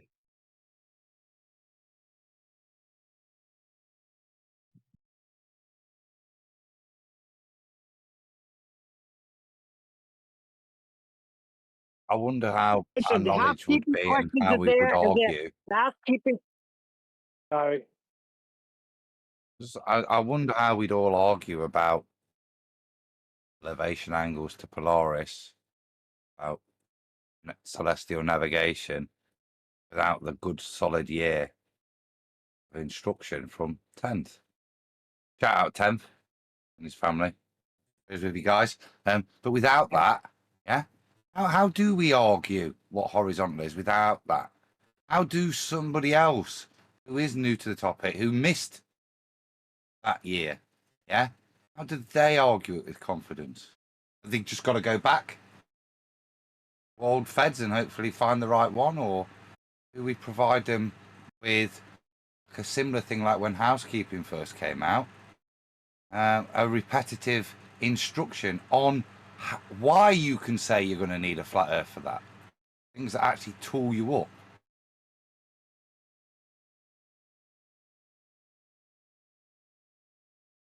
Indeed. Don't know if the aim of the show is that relevant to the subject and where it is now, as in Earth Debate is the show title as opposed to a sentiment about the nature of Earth from currently. You know what I mean? It's the show title. It is, and I think as it was alluded to, it's not a debate anymore because the debate's over. What it becomes is a turkey shoot if they turn up. Yes, we've had more. No, I'm glad you've said it that way because that's correct. There is no debate, therefore we just win. So calling it flat Earth, we won would be sentiment that we're trying to convey. That's an attitude. Having your front foot forward, that's an attitude. And I think the whole flat Earth community needs an attitude readjustment for 2024. You need to move forward on the front foot, telling people how Earth is measured flat, first and foremost. That should be your opener. Not telling people how open-minded they need to be or how they need to know how the globe don't work. That's the wrong approach. As far as I'm concerned. Now, feel free to disagree with me. I'm right. Doesn't matter what you say. I like that wry smile. I agree with that. I agree totally with that. Thank you. I heard that wry smile as you stated at the beginning of that. That flat Earth definitely kind of rang some bells, didn't it? Yeah. Yep. And you know what? We're in agreement, Nathan. I've on all this time I've not been arguing why it's not a ball. I do want to know why that confirms it's flat. And that's what we've uncovered on the show on our journey. And I think we should be proud to repeat it. Why it's flat. What a horizon is. How your eyes bloody work, you idiots. How you've been tricked into what your eyes were. Yeah? This is the truth, people. Not you're going to need a flat earth for that. This is why you're going to need a flat earth for that. And unfortunately, it's 10 or 15 minutes. Or fortunately, it's 10 or 15 minutes, yeah? With the things that actually inform you. You can use your critical thinking, then move forward and then go and win your own debates. Like at Alcoholics Anonymous. My name's Nathan. I'm a flat Earth for 9 Get years. out of here. I found out Earth is flat, and I realised. Hold on. When is it said you're going to need a flat Earth for that, and then it's not followed by an explanation? So I'll When go some to numpty, exactly let me the answer. point of phase 2. Yeah, that's the problem, Neil. That's the problem. When some numpty comes to the show and hears us say something like extents, oh, you're going to need a flat Earth for that. Go, all right, cool. And they go, okay, I understand that. And they watch a bit more of the show, like maybe 5 minutes, and they see an example of an elevation angle being made. And they go away from the show after watching for 10 minutes and down the pub, realizing Earth's flat. Job's a good one, right? As far as we're concerned. And guy next to him starts telling him about, I don't know, some aspect of moon traveling or whatever. And he goes, nah, that's a load of old nonsense. Obviously, we didn't go to the moon. Earth's flat. All right, how'd you know that? Well, sextants don't work on a globe. Don't they work on a globe? Oh, I don't know. I don't really know what a sextant does. In fact, what is a sextant? Then you got a problem, Well, Neil. that's just stupid. Yeah, that's the Who's problem. going to do that, though? What you tell Adam? That's his concern, not mine. I'm just paraphrasing what Adam's got a concern about. What I'm hearing is people understand they can say that. They'd like to know why a little bit more. Yeah? That detail is requested. With specifically, yeah, if we're going to reference it, Neil, with regards to what refracted curvature's been saying, that's going to be below surface level. People want to use that. You can see our reaction, how we laugh. They want a full explanation. In fact, to the point that they'd like a presentation, not just an explanation. Why? So they can present agree it with that. other. Neil, I'm still talking, nearly there. Yeah. So they can present it to other people. That's the purpose of a request. So you can disseminate the data, yeah, properly. That's a reasonable request of people. They want to explain our points better. They want to use them, but they don't feel they can yet because they don't feel they got the comprehension themselves. Well, then tell John to put a presentation together so they can have it. I don't know what else to say. Presentation won't give people the intonation to recognize those magical cues that we all recognize when we hear someone say, well, obviously, that's just my hypothesis. And every one of us goes, hypothesis. Oh, here we go. Everybody knows those cues, don't they, now? Because it's all been trained into us for loads of years. Well, it's going to take a while. I laugh on the show when I hear John do it because I'm like, and why haven't I got that little sixth sense for that cue? I don't know what the cues are yet. I do for the scientific methods, and everybody on the panel does, so you can hear everyone stepping over each other to jump down some globe believer's head when they use one of those magic science words that they definitely shouldn't be using. We all know it, don't we? We haven't quite got there yet with you're going to need a flat earth for that. John just happens to be the first one to get there. When I point that out, and there's a stony silence because he's done it, and then nobody reacts and everybody moves on, and I'm like, you're so ace, John, I could kiss you. I wish I'd recognise that. Everyone goes, oh, you're just his favourite, aren't you, Nathan? You like him more than ever. No, I don't. I think it's bloody genius, and I really want to push the... Go on. No, I was just laughing. You know why you get pushback? You get pushback there because we could have done that, but it's too convoluted. Yeah, okay, you can say that, but no, by our standards, that's too convoluted to make that statement. And to the point of what the critique of tonight is for. Yeah, you can. Brilliant. It's a bit like when QE laughed at E equals MC squared equivalence principle, whatever it was, yeah? It requires such a level of understanding that it's an in-joke, the nerd's joke. It's not any, and frankly, I say from some nerds' point of view, too much of a jump, be a joke. I think Brian would probably join me on that. There is criticism there. You can see the joke, but that doesn't necessarily mean you laugh at it or you find it funny or a great shortcut. I don't a lot of the time. I don't think it benefits. That's why there's critique there or lack of engagement with it. I see the problem, but I'm sure it'll be iterated eventually. So what does say who's saying? Is he I get is he it. saying? I get Hold it. on.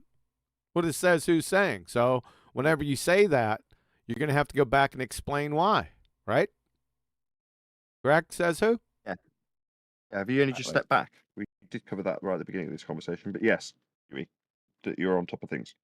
Yeah, so he wants us, instead of just flying past it, as we usually do because all the years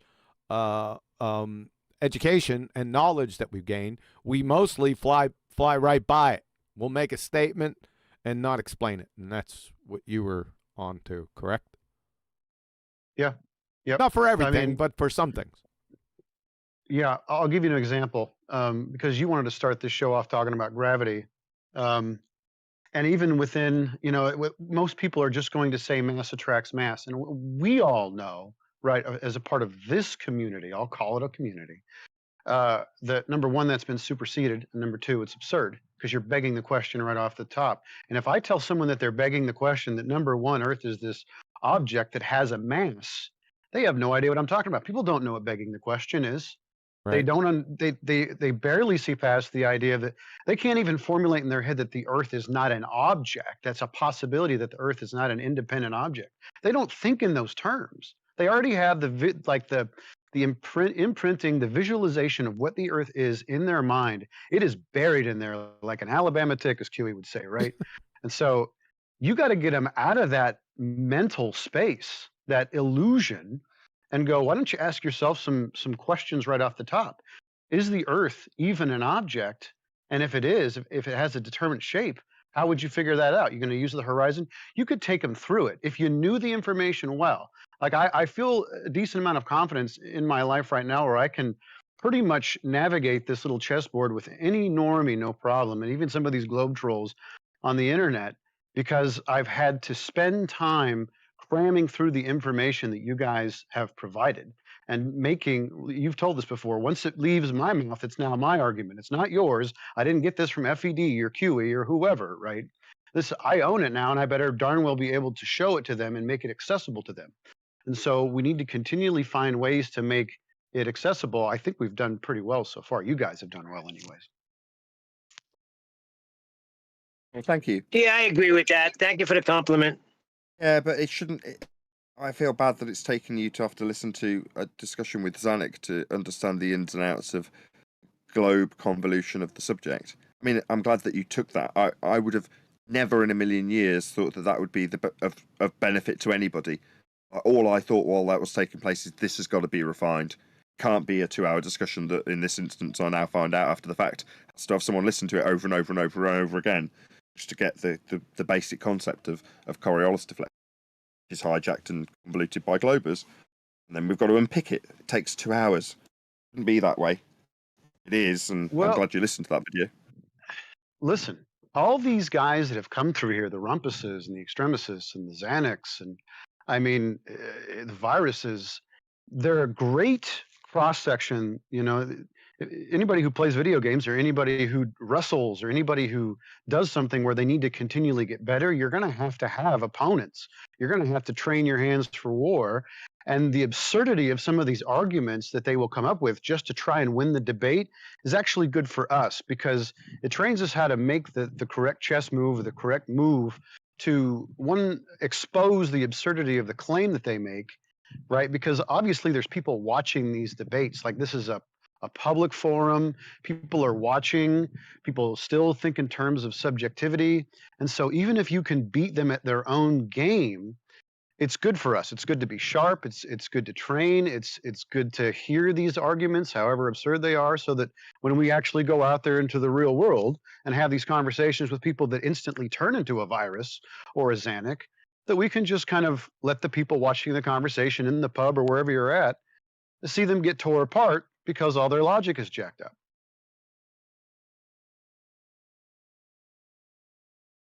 Right.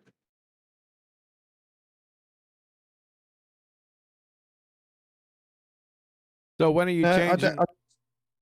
From a historic point of view, I think all the back catalogue of flat Earth debate is of benefit to people if they want to see the progression that the subject has taken. I think with hindsight, we have the benefit of saying, what would be a better road to take? Giving everybody every bit of information that we need in every subject matter, from Coriolis to diffraction limits, gravity to scientific method, or let them know it's flat first and foremost. Let them know they can be confident in those facts. What those facts are. Tell them how an elevation angle measurement is established. Tell them how the horizon is utilized to establish Earth as flat. Tell them how Earth is built on flat. Tell them how it's navigated flat. Then go on to the nitty-gritty of the detail. That should be our opener. It doesn't necessarily matter, Adam, if someone just takes the headline and then goes out to debate the subject. That's not our problem. Well, if I could say one more thing on that particular topic, I think today in the internet world, most of the people are asking, they're going to make this claim and they're going to badger the flat earthers. Well, yeah, the flat Earth is the positive claim. They're coming or they're leading their arguments with that, and it's really neither here nor there if that's true or not. If it's not a globe, it must be flat, right? If there's no curvature, what else is it? But they really want to hear a positive claim because what they're hearing is people say the Earth is flat, which is a positive claim. So I do like the direction that the vision is kind of taking this community towards, because if we lead with this and prove it, then what else is there for them to do, right? If we lead off and go, yeah, the Earth's flat and this is why everything's below surface level, and we always have to refer to their model, but we don't even have to do that. It's measured flat. It's practically used as flat. Everything is parallel with horizontal. I mean, if we lead with that, then we've essentially disarmed the entire globe troll army. That tool needs to be sharpened the most. I'd agree that, I see, Nathan, particularly the point. Yes, we should lead with that. I said that the other day. It was the first thing I typed in Arwin's chat and made reference to it. We should lead with that positive statement. A long time coming for us to have the certainty to make it. I think the point I'm making is that we should be reaffirming that knowledge. A bit like when QE repeats his presentation, the knowledge, the thing that enables you to debate it. Yes, if you take it to debate, you can't back it up, more fool you. But the way you should be backing it up is by us repeating that information, not necessarily having to sift through a back catalogue. And that's the point I'd be making as we move forwards, not to be ashamed of repeating technical detail, because actually that sounds like what people want to use or need. Be able to make that positive affirmation first off. Well, the Earth's measured flat. Use the horizon. Can't describe any of detail like that. You can't make that statement. And I want to make sure we are empowering people by repeating, unfortunately. I'm quite good at that. Repeating that technical detail.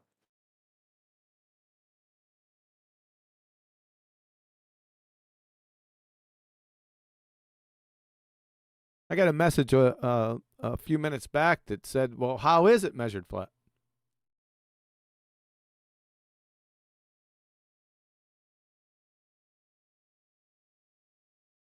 We want that in a presentation or?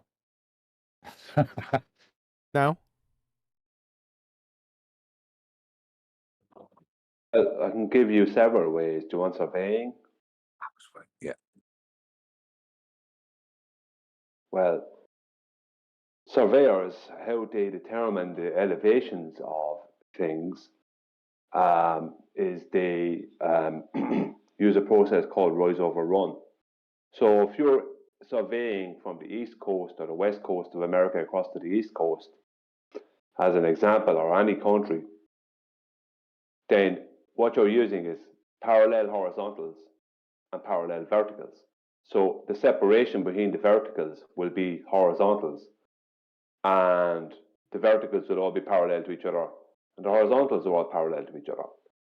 That's how they determine, based on mean sea level being a horizontal plane, they're determining elevations above and below that horizontal, let's say, reference point, which is mean sea level.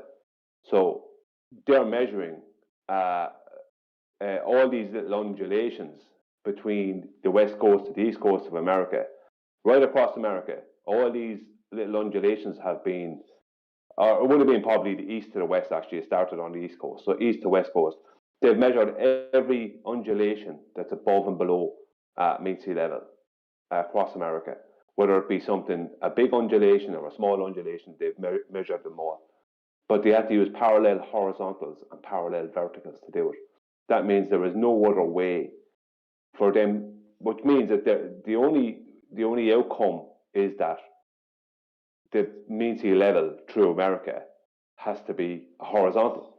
That means mean sea level everywhere has to be a horizontal, just as an example. So everywhere in the world that they've surveyed, which is every country in the world at this stage, they've surveyed it via determining elevations in that way. So that's how they determine the elevations.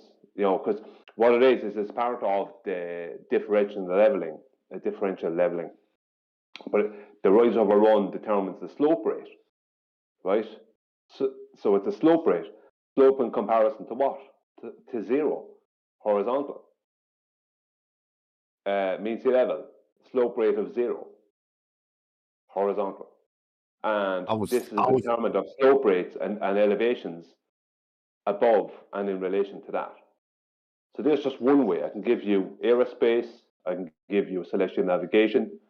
I don't think, why would you need any more?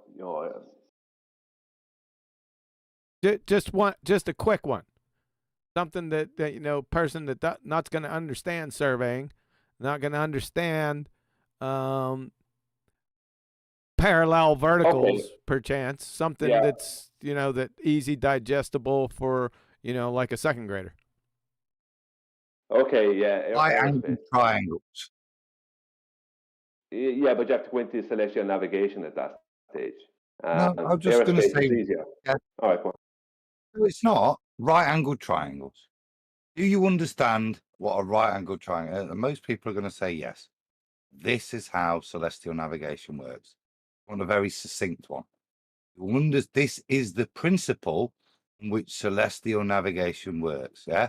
Now, you know what a right-angled triangle is. Is that baseline curved or a straight line? That baseline is the thing we're navigating on. Keep the knowledge confirmation something very simple. Not understanding aerodynamics, anything. Do you understand what a right-angled triangle is? If so, yes. That's how I would say it's measured and navigated. Wow. Very, very well. Very good. Nicely done. This does raise the point. We've often tried to add a housekeeping question.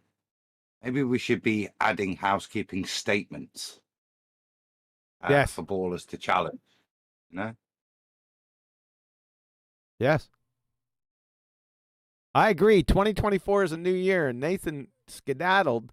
I'm wondering if what Says Who told him about a suggestion for the show, even though it might be, I don't want to say painful, but it would take away from the history of the show. But Flat Earth, as soon as he said that, Flat Earth definitely just got a smile, right?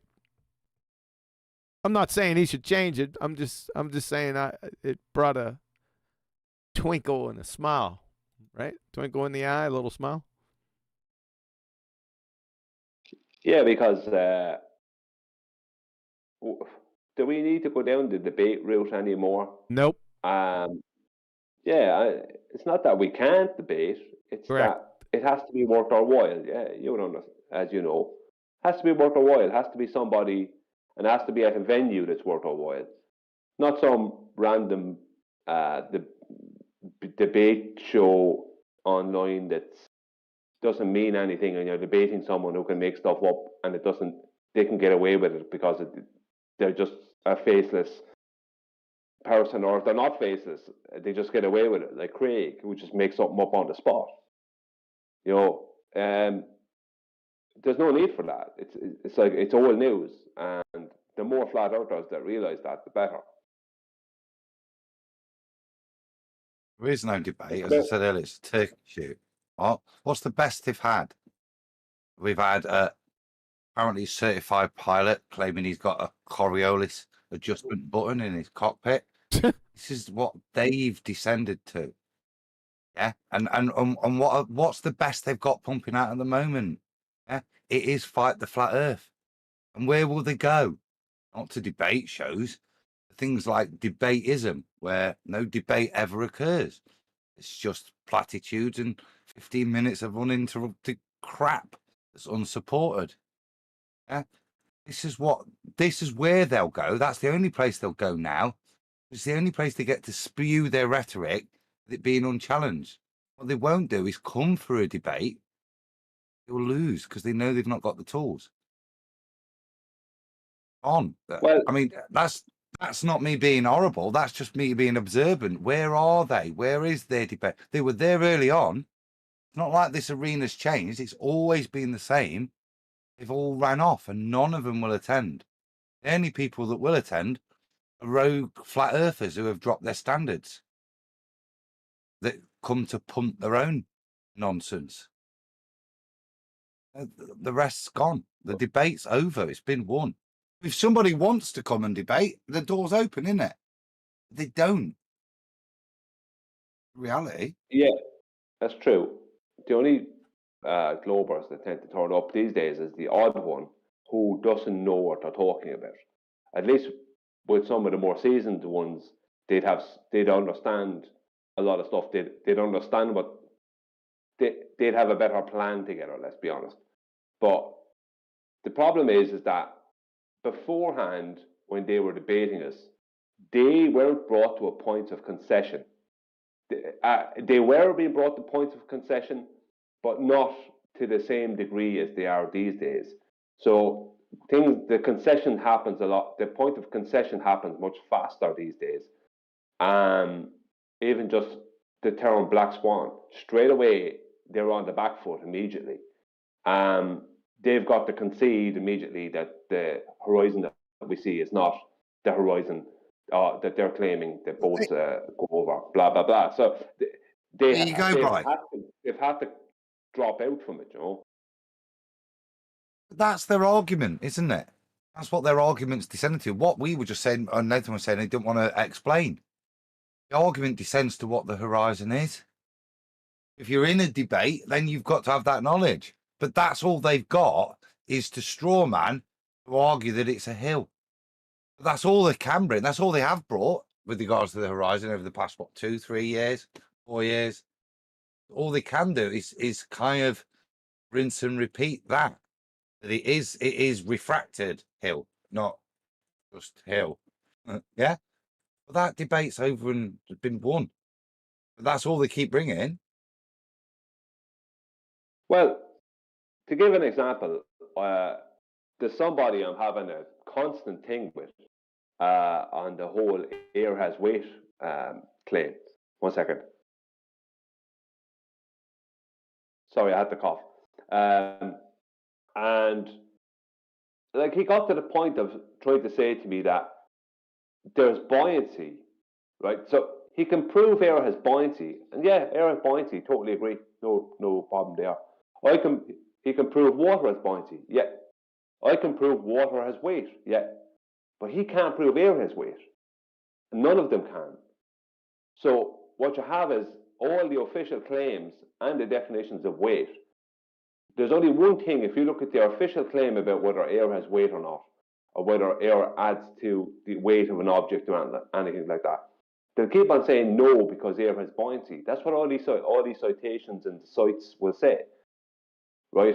But yet they'll be claiming that the air has weight because the weight of the atmosphere is pushing down, creating air pressure, but the air pressure creates buoyancy. So weight creates buoyancy. That's what they're trying to claim. But the air is their atmosphere. That's it, right? But they're at the point, like the guy I've been having a constant thing with for the past couple of weeks. He said that, like, and basically same thing as what's been said in these citations, is that the air has weight, but it has buoyancy, and the buoyancy cancels out the weight. But he's also had to admit that objects weigh more at high altitudes, because they can't weigh more in a vacuum and not weigh more at high altitudes. So all they can do is claim buoyancy. Buoyancy can't.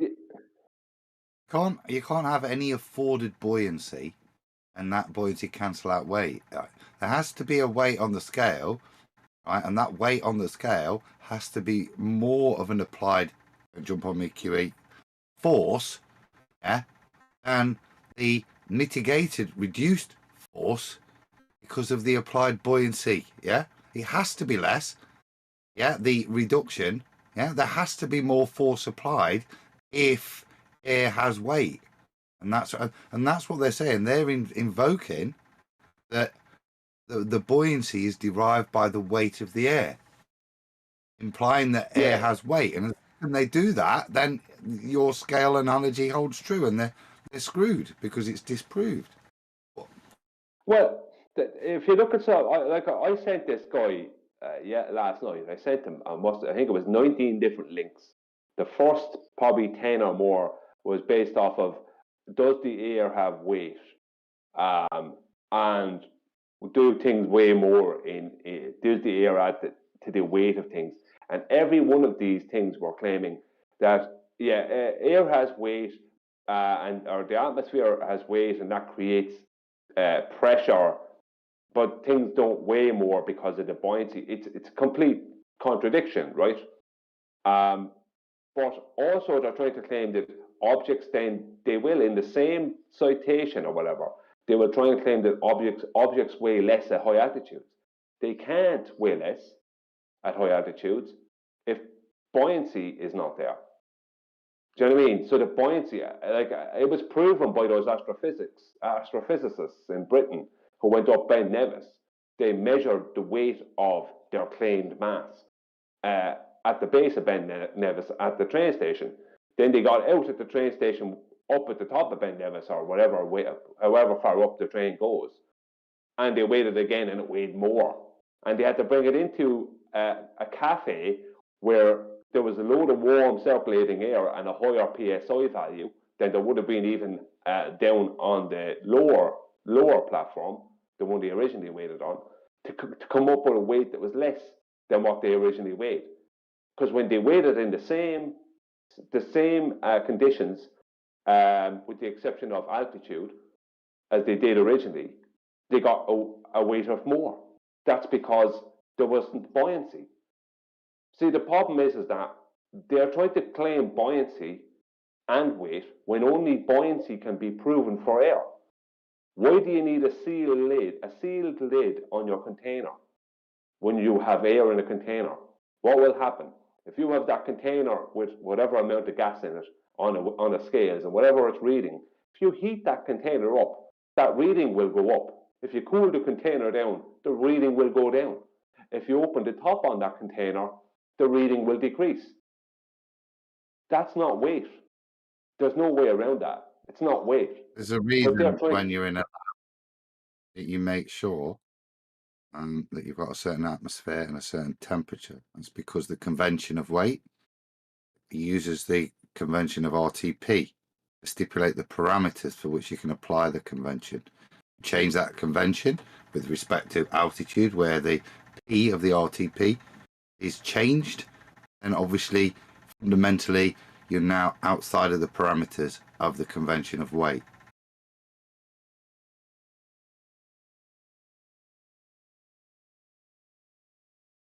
You see, well, if you look online, it will say that some places will say the not so good citations or sources, references, I should say, will state that if you heat a solid or liquid, it will become lighter, which is not true. If you're heating a liquid, right, there can be evaporation, so that could cause it to be lighter. But if you're heating a solid, depends on the solid. You take a piece of wood, there's air inside that wood. So when you heat that, you're heating the air, which is causing more motion and more upward motion because of the air. Because warm circulating air creates convection, creates movement. Warm air rises. You know, it's like, so people don't. But if you look at because I've gone and I've done this, you'll go through the correct references. They're more from more reputable sources, and they say no, there's no difference in weight in a solid or a liquid when you change the temperature. You know what I mean? Because they know it's not the liquid it's not the solid that's changing. I mean, the wood might expand but that doesn't mean the wood itself it's changed in volume, but its weight has stayed equal. The air is what caused it to expand, or it could be water that's inside of it that's gone cold that's caused it to expand. It could have turned to ice, and then it will. Obviously, the water will make it weigh more. But the point is that the wood itself still weighs the same. It's only the volume has changed. So yeah, there's a lot of nuances there that people, if you just look at the first thing comes up on Google, that might send you off on the wrong. You have to actually go and look and find out and understand these things. But how they can square the circle and say that air has weight and that weight creates buoyancy, but yet objects weigh more, or they claim objects weigh less at high altitudes where there's less air. That means there's less buoyancy. When it's proven that objects weigh less at high altitudes and obviously in vacuums, but they just aren't accepting it. If you of all the citations, and even what's weight? Weight is a linear downward vector force. Let's say, right? That's what it is. It's a downward bias vector. That's what it is. So how can you weigh gas when some of that is going up? You can't. You can't weigh gas if there's gas going up. You can't. It means you can't get the weight. That's not a weight then, is it? You know what I mean? Increasing the pressure is not change. It changes the number on the scales, but it's not changing the weight. Heating it up doesn't change the amount of stuff that's in there. You're just changing the pressure. Cooling it down doesn't change the amount of stuff that's in there. You're just changing the pressure. How is that weight? How come how come I need a seal lid? How come I don't need a lid on the top of a container of water to weigh it? Because water has a downward bias vector. It has pressure downwards and laterally. It doesn't have upward pressure. There's no upward water pressure. QE, is there upward water pressure? No. Do you know what I mean? This is the thing. They must marry air and water together, call them fluids, and then in their own minds make them all the one thing when they're not. They're two separate phases of matter that behave completely different.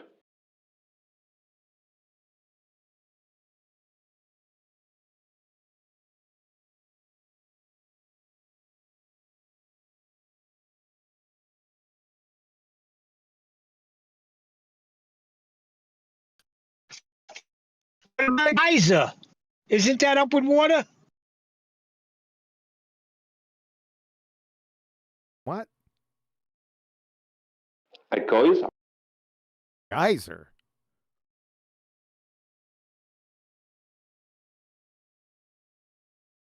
What do you call that thing? It's in the middle of a lake and the water's shooting straight up in the air.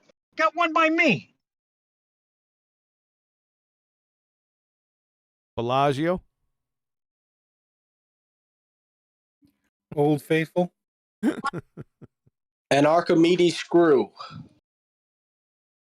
Would that be a fountain, Neil?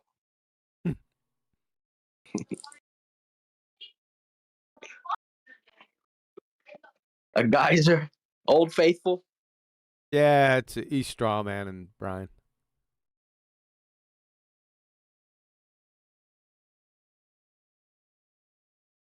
Oh, gravity. What's the gravity of the situation here today?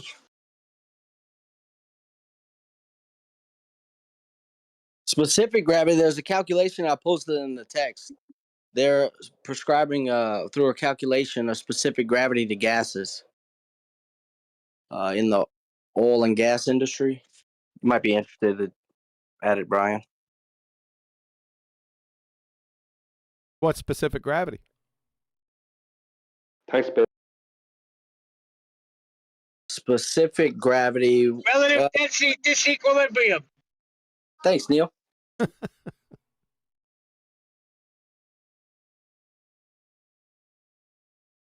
there's, I don't know, API, gravity. There's another word. I'll spell it. I don't know how to pronounce it. It's a different type of gravity. It is spelled BAUME. You guys familiar with that? Bohm gravity? BAUME? Yes. Never heard of it. There's an That's API. a bomb. That's a Korean sandwich. I'm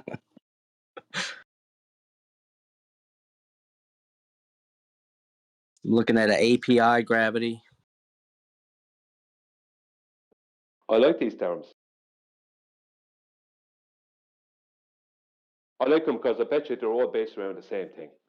They're all based around the relative density and weights or anything else within the medium. You know, I bet you that's what they're connected to. The ratios. You know, yes. You know, like a vacuum weight, a water weight, these kind of things.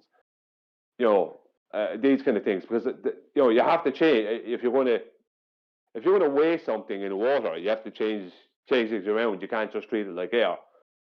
You know what I mean? And if you're going to weigh something in a different air pressure, you must treat it different as well. You know what I mean? Or a different gas pressure. You know, yeah, you can't just use the normal convention. So I like these. But BAUME, I'm going to start googling them in a minute.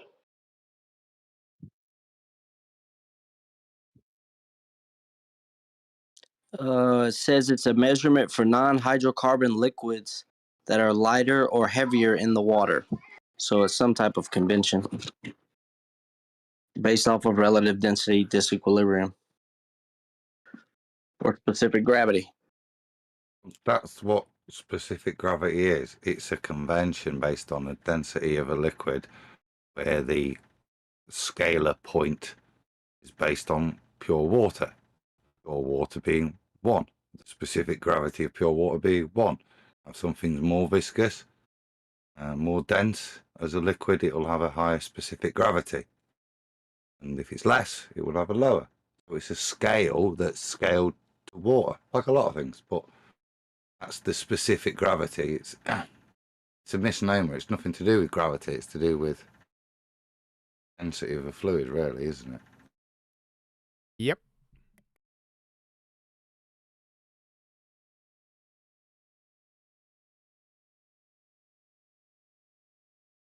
Well, we don't oppose specific gravity.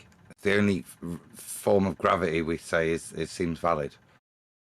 Because it's how you brew beer. It's just interesting that the specific gravity is even kind of hijacked. I guess, I don't know, or they're just making a new convention when they calculate the specific gravity of a gas. You think of it more as the specific gravitas, how much of something, and it makes sense again. Only because that word's been hijacked. The specific gravity. What? There's more gravity in that beer than in water? No, there isn't, is there?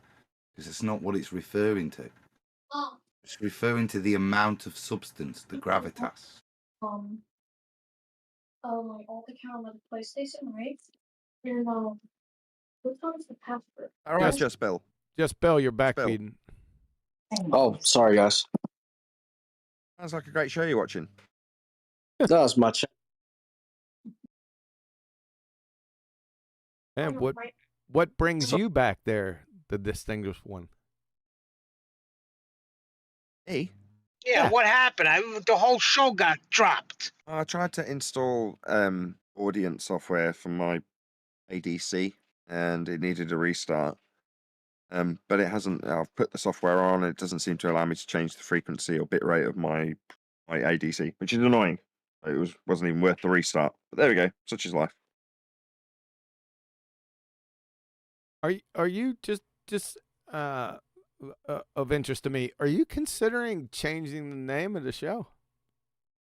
Not in the slightest, no. Okay.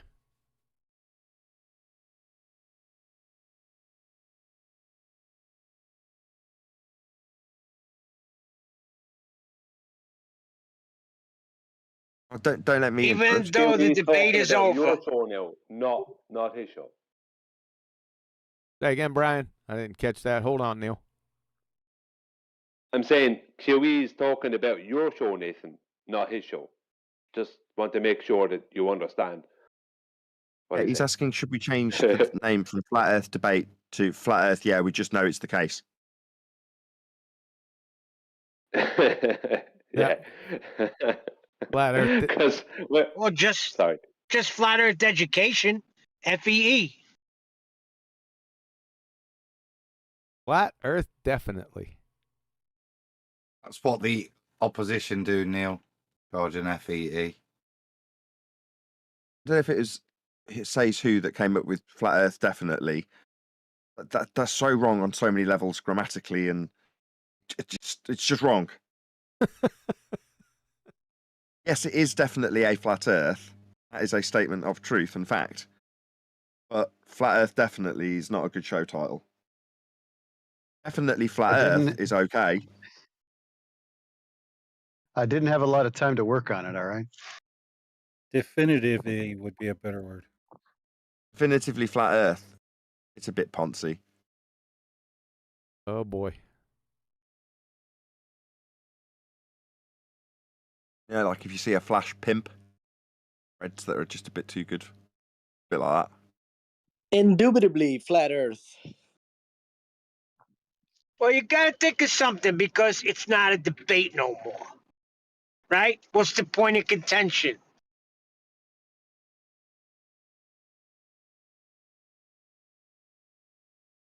There isn't one. Like Neil said, it's just like a chicken or something, he said.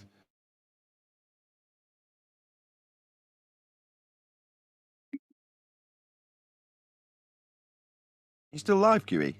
Yeah, still live. I'm considering this FED. Is it Nathan that has to change? Says who? Hey, you could call your show Flat Earth, definitely. You could. You can have that one, QE. It's on me. That's not I'm considering it. It's so wrong. It's actually slightly right, isn't it? Definitely. It's like doesn't quite work, but yet it does. Yes. Like chocolate on a strawberry or something, isn't it? Yes. It needs a comma. Yeah, It needs a it's comma. the pineapple on the pizza. Commas are very poncy and pretentious. Yeah, but I meant grammatically. It just needs a comma. Flat Earth, definitely. Well, it'll be I'm not a funny big in fan a of commas. year's time when. Come again, Brian? Did you just background noise for a second there? No, you go. I was going to say something, but it don't matter. You go.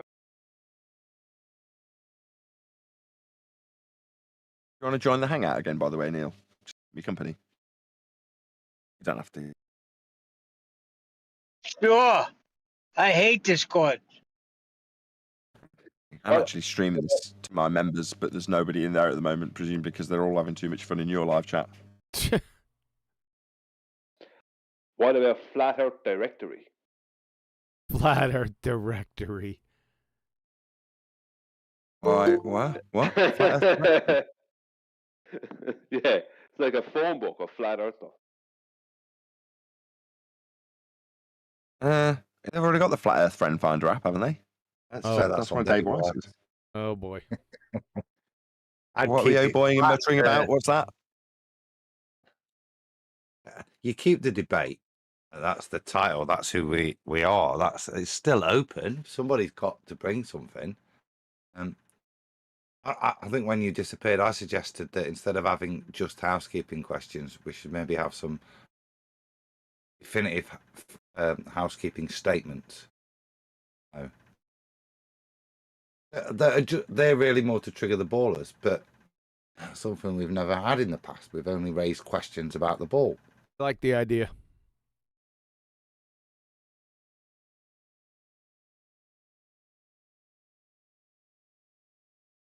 The bear a little bit more, isn't it? In terms of what you asked for there. Ask us fellow earthers, why is it flat? How do you measure it flat? Like QE asked me and Brian, you're going to get different responses. Look, Brian had 1,500 complex ones. Yeah, and that opens debate. How are you going to solve it, flat earthers? Open that question to what are genuinely now just flat earthers wanting to learn and learn better argumentation. Are you talking about like a question like I'm going to use what I was talking about a few minutes ago? Like you're saying statements like air doesn't have weight, or can anyone prove air has weight? Well, I'm not Something like that. specifically jumping to your hot potato at the moment. I was more into how do we measure it flat? If we're going to say the Earth is observably and measurably flat, okay, observably is easy. I've got eyes. We'll all agree on that one. Done. Right? How about measurably? How do you substantiate that statement that it's measurably flat earther? That's the housekeeping question, isn't it? How is the Earth measurably flat? Reasonable thing to. What are the practical applications of the horizon? I like that. What about? Sorry. No, just practical uses of the horizon, right? That'd be a great question. It was brought up earlier. People want to bring that out and highlight it. What is the horizon?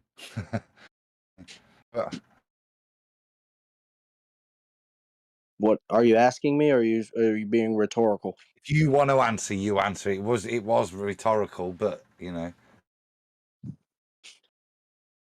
It's an imaginary place. I keep chasing it down, but it keeps getting further and further away from me. There's a crock of gold at the end. I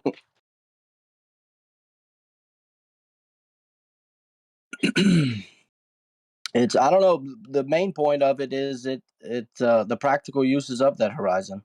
The horizon establishes a level surface, and we can fly airplanes straight using it, and we can navigate the ground because of celestial navigation.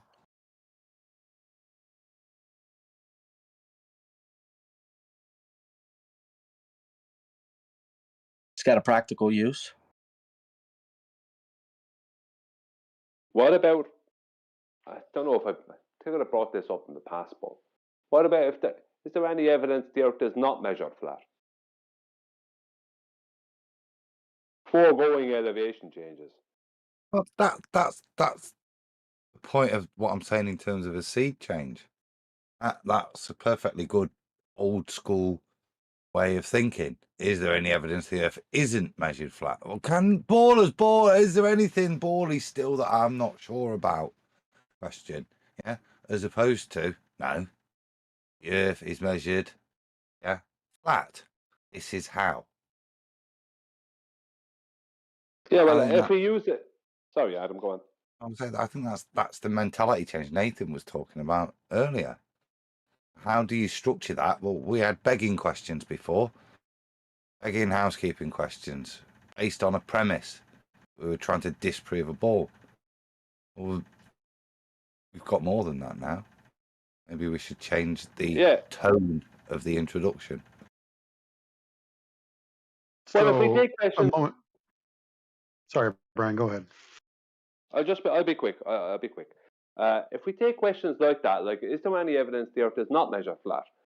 As make a kind of new set of housekeeping questions in that vein, and then we can talk about when the question is asked. We can say, no, there is no evidence of that, and we can elaborate on why there is no evidence of that, and give examples of how it is measured flat. No. You know, as a housekeeping question. No. Sorry. That's what I'm saying. No, stay away from challenging the ball, trying to disprove a ball. You just need the definitive statement that this is how the Earth is measured and navigated. Flat. Leave that where it is. Is there any evidence? Yeah, I don't know if you understood what I said though. That's not what I said. What I said you don't was need to touch a ball, do you? You don't need to touch a ball. Is there how is the Earth navigated and measured? Yeah, but I didn't say anything about a ball. That was my point. I was specifically avoiding that. What I said is, as a question, as a housekeeping question, is there any evidence the Earth does not measure flat? And then we could answer, no, there is no evidence that it's not measured flat. That's my point. That's my point. Why would you raise the question against the obvious? Is there any evidence against the bleeding obvious? I'm saying change it from a questioning of stuff to These are statements of fact. The Earth is. I have a housekeeping question. It's a housekeeping statement. The Earth is measured flat. Would anybody like to elaborate on it? Yeah? And we mentioned different ways that the Earth is measured flat. That's a seed change. Just a straightforward statement. Somebody wants to challenge it and think it's incorrect. That statement of fact. Yeah, that's up to them. But we're no longer posing it as a question. You understand the nuance? That's what I'm making. Yeah, there. but what about a follow-up question to how is the Earth measured? And then we go through in detail as a follow-up question to that. So the answer to that first question would be like, is there any evidence the Earth is measured flat? Is not measured flat to be a flat plane or whatever? And and the answer would be no. Then the next question could be, is there any, well, how is the Earth measured? And we could give an example of how the Earth is measured and go detail it and speak about it. So then we're giving details to people who don't know the details. So we're first saying there isn't any evidence that it's not measured flat, and then we go on to talk about how they measure it. So we're not talking about a globe at all.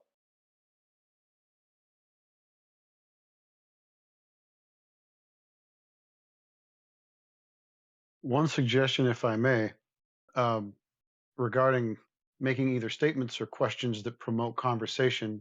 Recently, surveying is one of the things, and I know, Brian, you talked about it before, but surveying has popped up again, all that nonsense. And so, how is the Earth measured flat, or how is the plane used in surveying, to affirm that it is indeed flat and the baseline, or, the datum has to be 0 horizontal to get your surveying done correctly. Like those types of things, those types of conversations, I think would be pretty beneficial. So anybody running around out there with a theodolite, misusing it, or just firing off at the mouth about how surveying somehow affirms the globe, we can put that to bed. Well, I mean, we have to address Bev in this instance, because Bev spent so much time just sticking with surveying techniques. That's what he's been his bread and butter over the years, because that's what he has a certificate in. And how surveying techniques don't do what would be necessary for them to do to measure a globe. It just doesn't happen. Do you know what I mean? Like none of the techniques will measure a globe for you. They'll measure elevation changes and distances, but those elevation changes will be with respect to mean sea level, which will be a horizontal plane. And that's what they do. Do you guys not know it's measured flat? Sorry? You sound like you're describing how it's measured flat. Do you not know how it's measured flat? Yeah, I do. Well, why are you asking the question to people then? Why are you asking it to a question of people? I didn't ask anyone anything. No, it's measured flat. Do you understand the point? Even say, yeah, why are you trying to pose questions? Mate, that's gone. We don't have questions anymore. What we have got is truths we can share.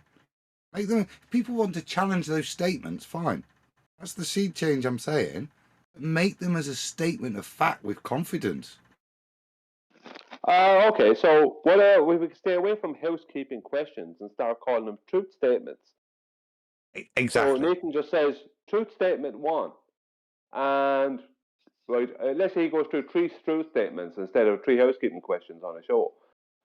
Before we review a video or something. So truth statement, first truth statement, and we make that truth statement and we describe it and whatever else. Then you can go second truth statement. You know what I mean? And we can figure out whether, so we're making statements of fact then, not trying to debunk Another anything. good example. Any evidence of gas pressure without a container? No. You cannot have gas pressure without containment. End of. You don't need to sound apologetic. These aren't questions that haven't got definitive answers already, if you're honest. Yeah? I'm saying it's a seed change. Look, you can look at all of them. They need changing to express our confidence where we are. what we're actually posing to people now.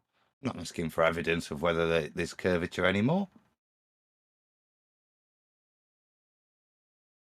How about including, and here's how, with maybe a couple demonstrations, maybe Yeah. definitions to That's include, fine. rather than position a question and then also give a demonstration. Not a with question. and a It's not going to be definition. questions. There's not going to be any That's what I'm questions saying. at all. That's what I'm saying. This, They're going to be gas pressure statements. requires containment, and here's how, and here's a demonstration of that. Because the globe doesn't have a demonstration on any level. Earth is measured flat, and here is how we know this. It's really simple stuff, but maybe it would help somebody else that isn't getting it or whatever. I don't know. Maybe. Plus, the demonstration is good for us, right? Because they don't have any. Yeah, we've been talking about that most of the time here. So, Nathan, how do you feel about changing those? That's what you're asking him, essentially. He might not be with us.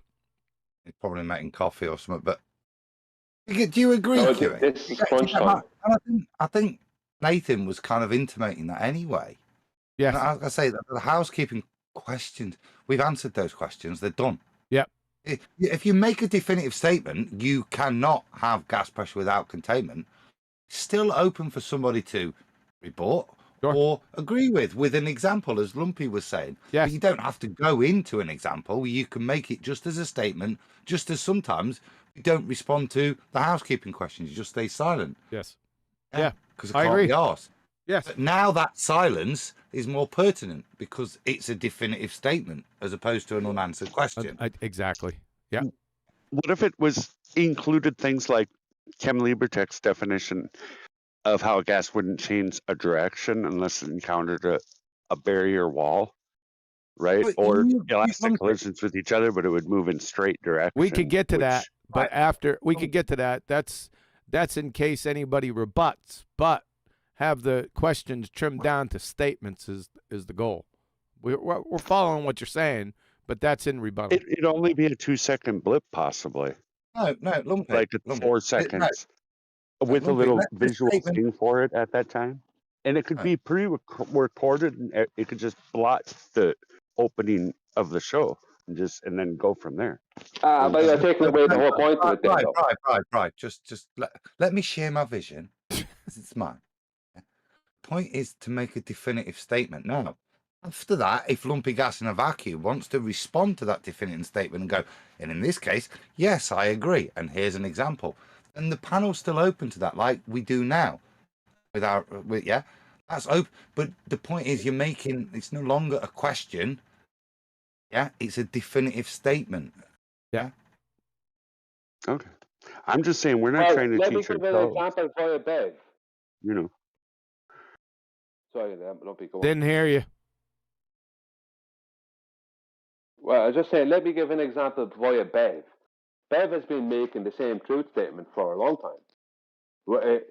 He's just said that all horizontals are parallel to each other, and all horizontals are parallel with the plane of the horizon. Well, that's an axiom. Yeah, but it's still a truth statement, is it not? Yes. How do you debunk it? Yeah. Well, you can't with axioms. But I like that direction, but that's up to Nathan. I mean, you guys need to be talking to him. What? But this is crunch time for Nathan. This is crunch time. Yeah, he's done a lot of big talk, and now it's like, hey, we're all on board. Suddenly Nathan, it's all getting shaky for Nathan. Sweaty palms. Sweaty palms. I have no idea what you're talking about. They want to change the housekeeping questions to more definitive statements. Adam's all over this. I'm sure he'll have them all done by tomorrow.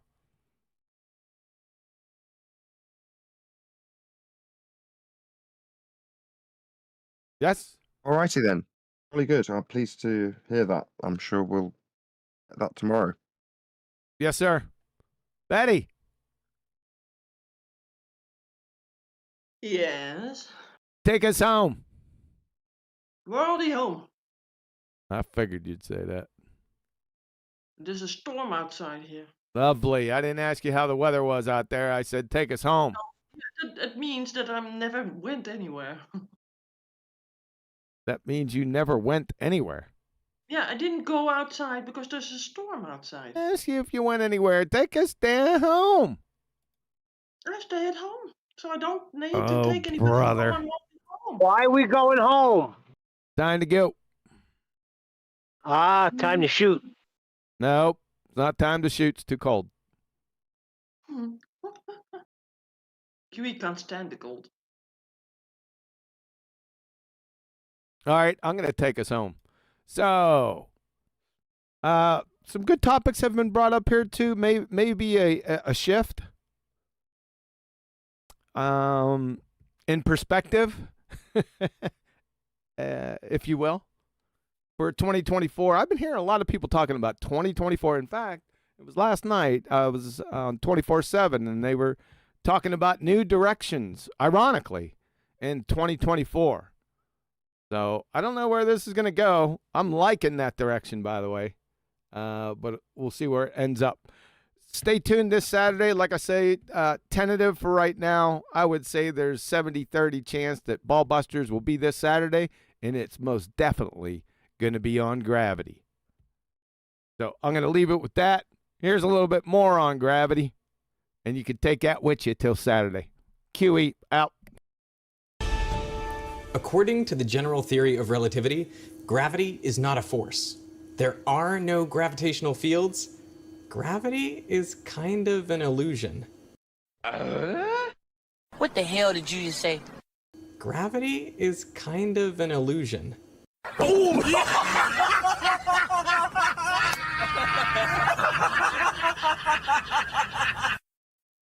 In general relativity, there is no mystery. All objects appear to fall the same way because, well, they're not accelerating. Oh, son of a... That's gonna leave a mark. Let's put another shrimp on the barbie. Gravity is just like that force. It doesn't actually exist.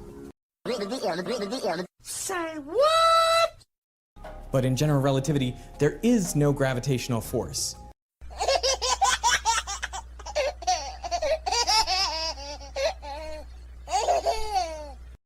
There is no gravitational field. Gravitational fields do not exist.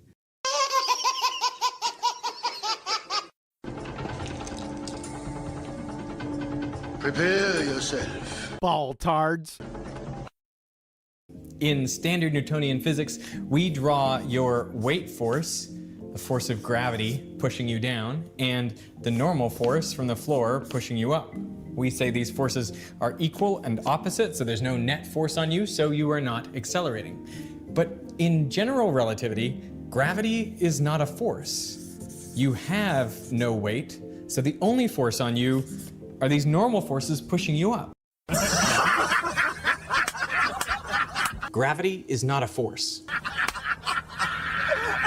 There are no gravitational fields. You have no weight. Well, they're not accelerating.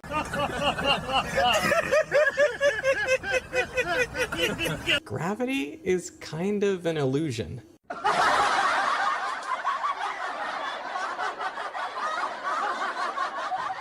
Gravity is just like that force. It doesn't actually exist.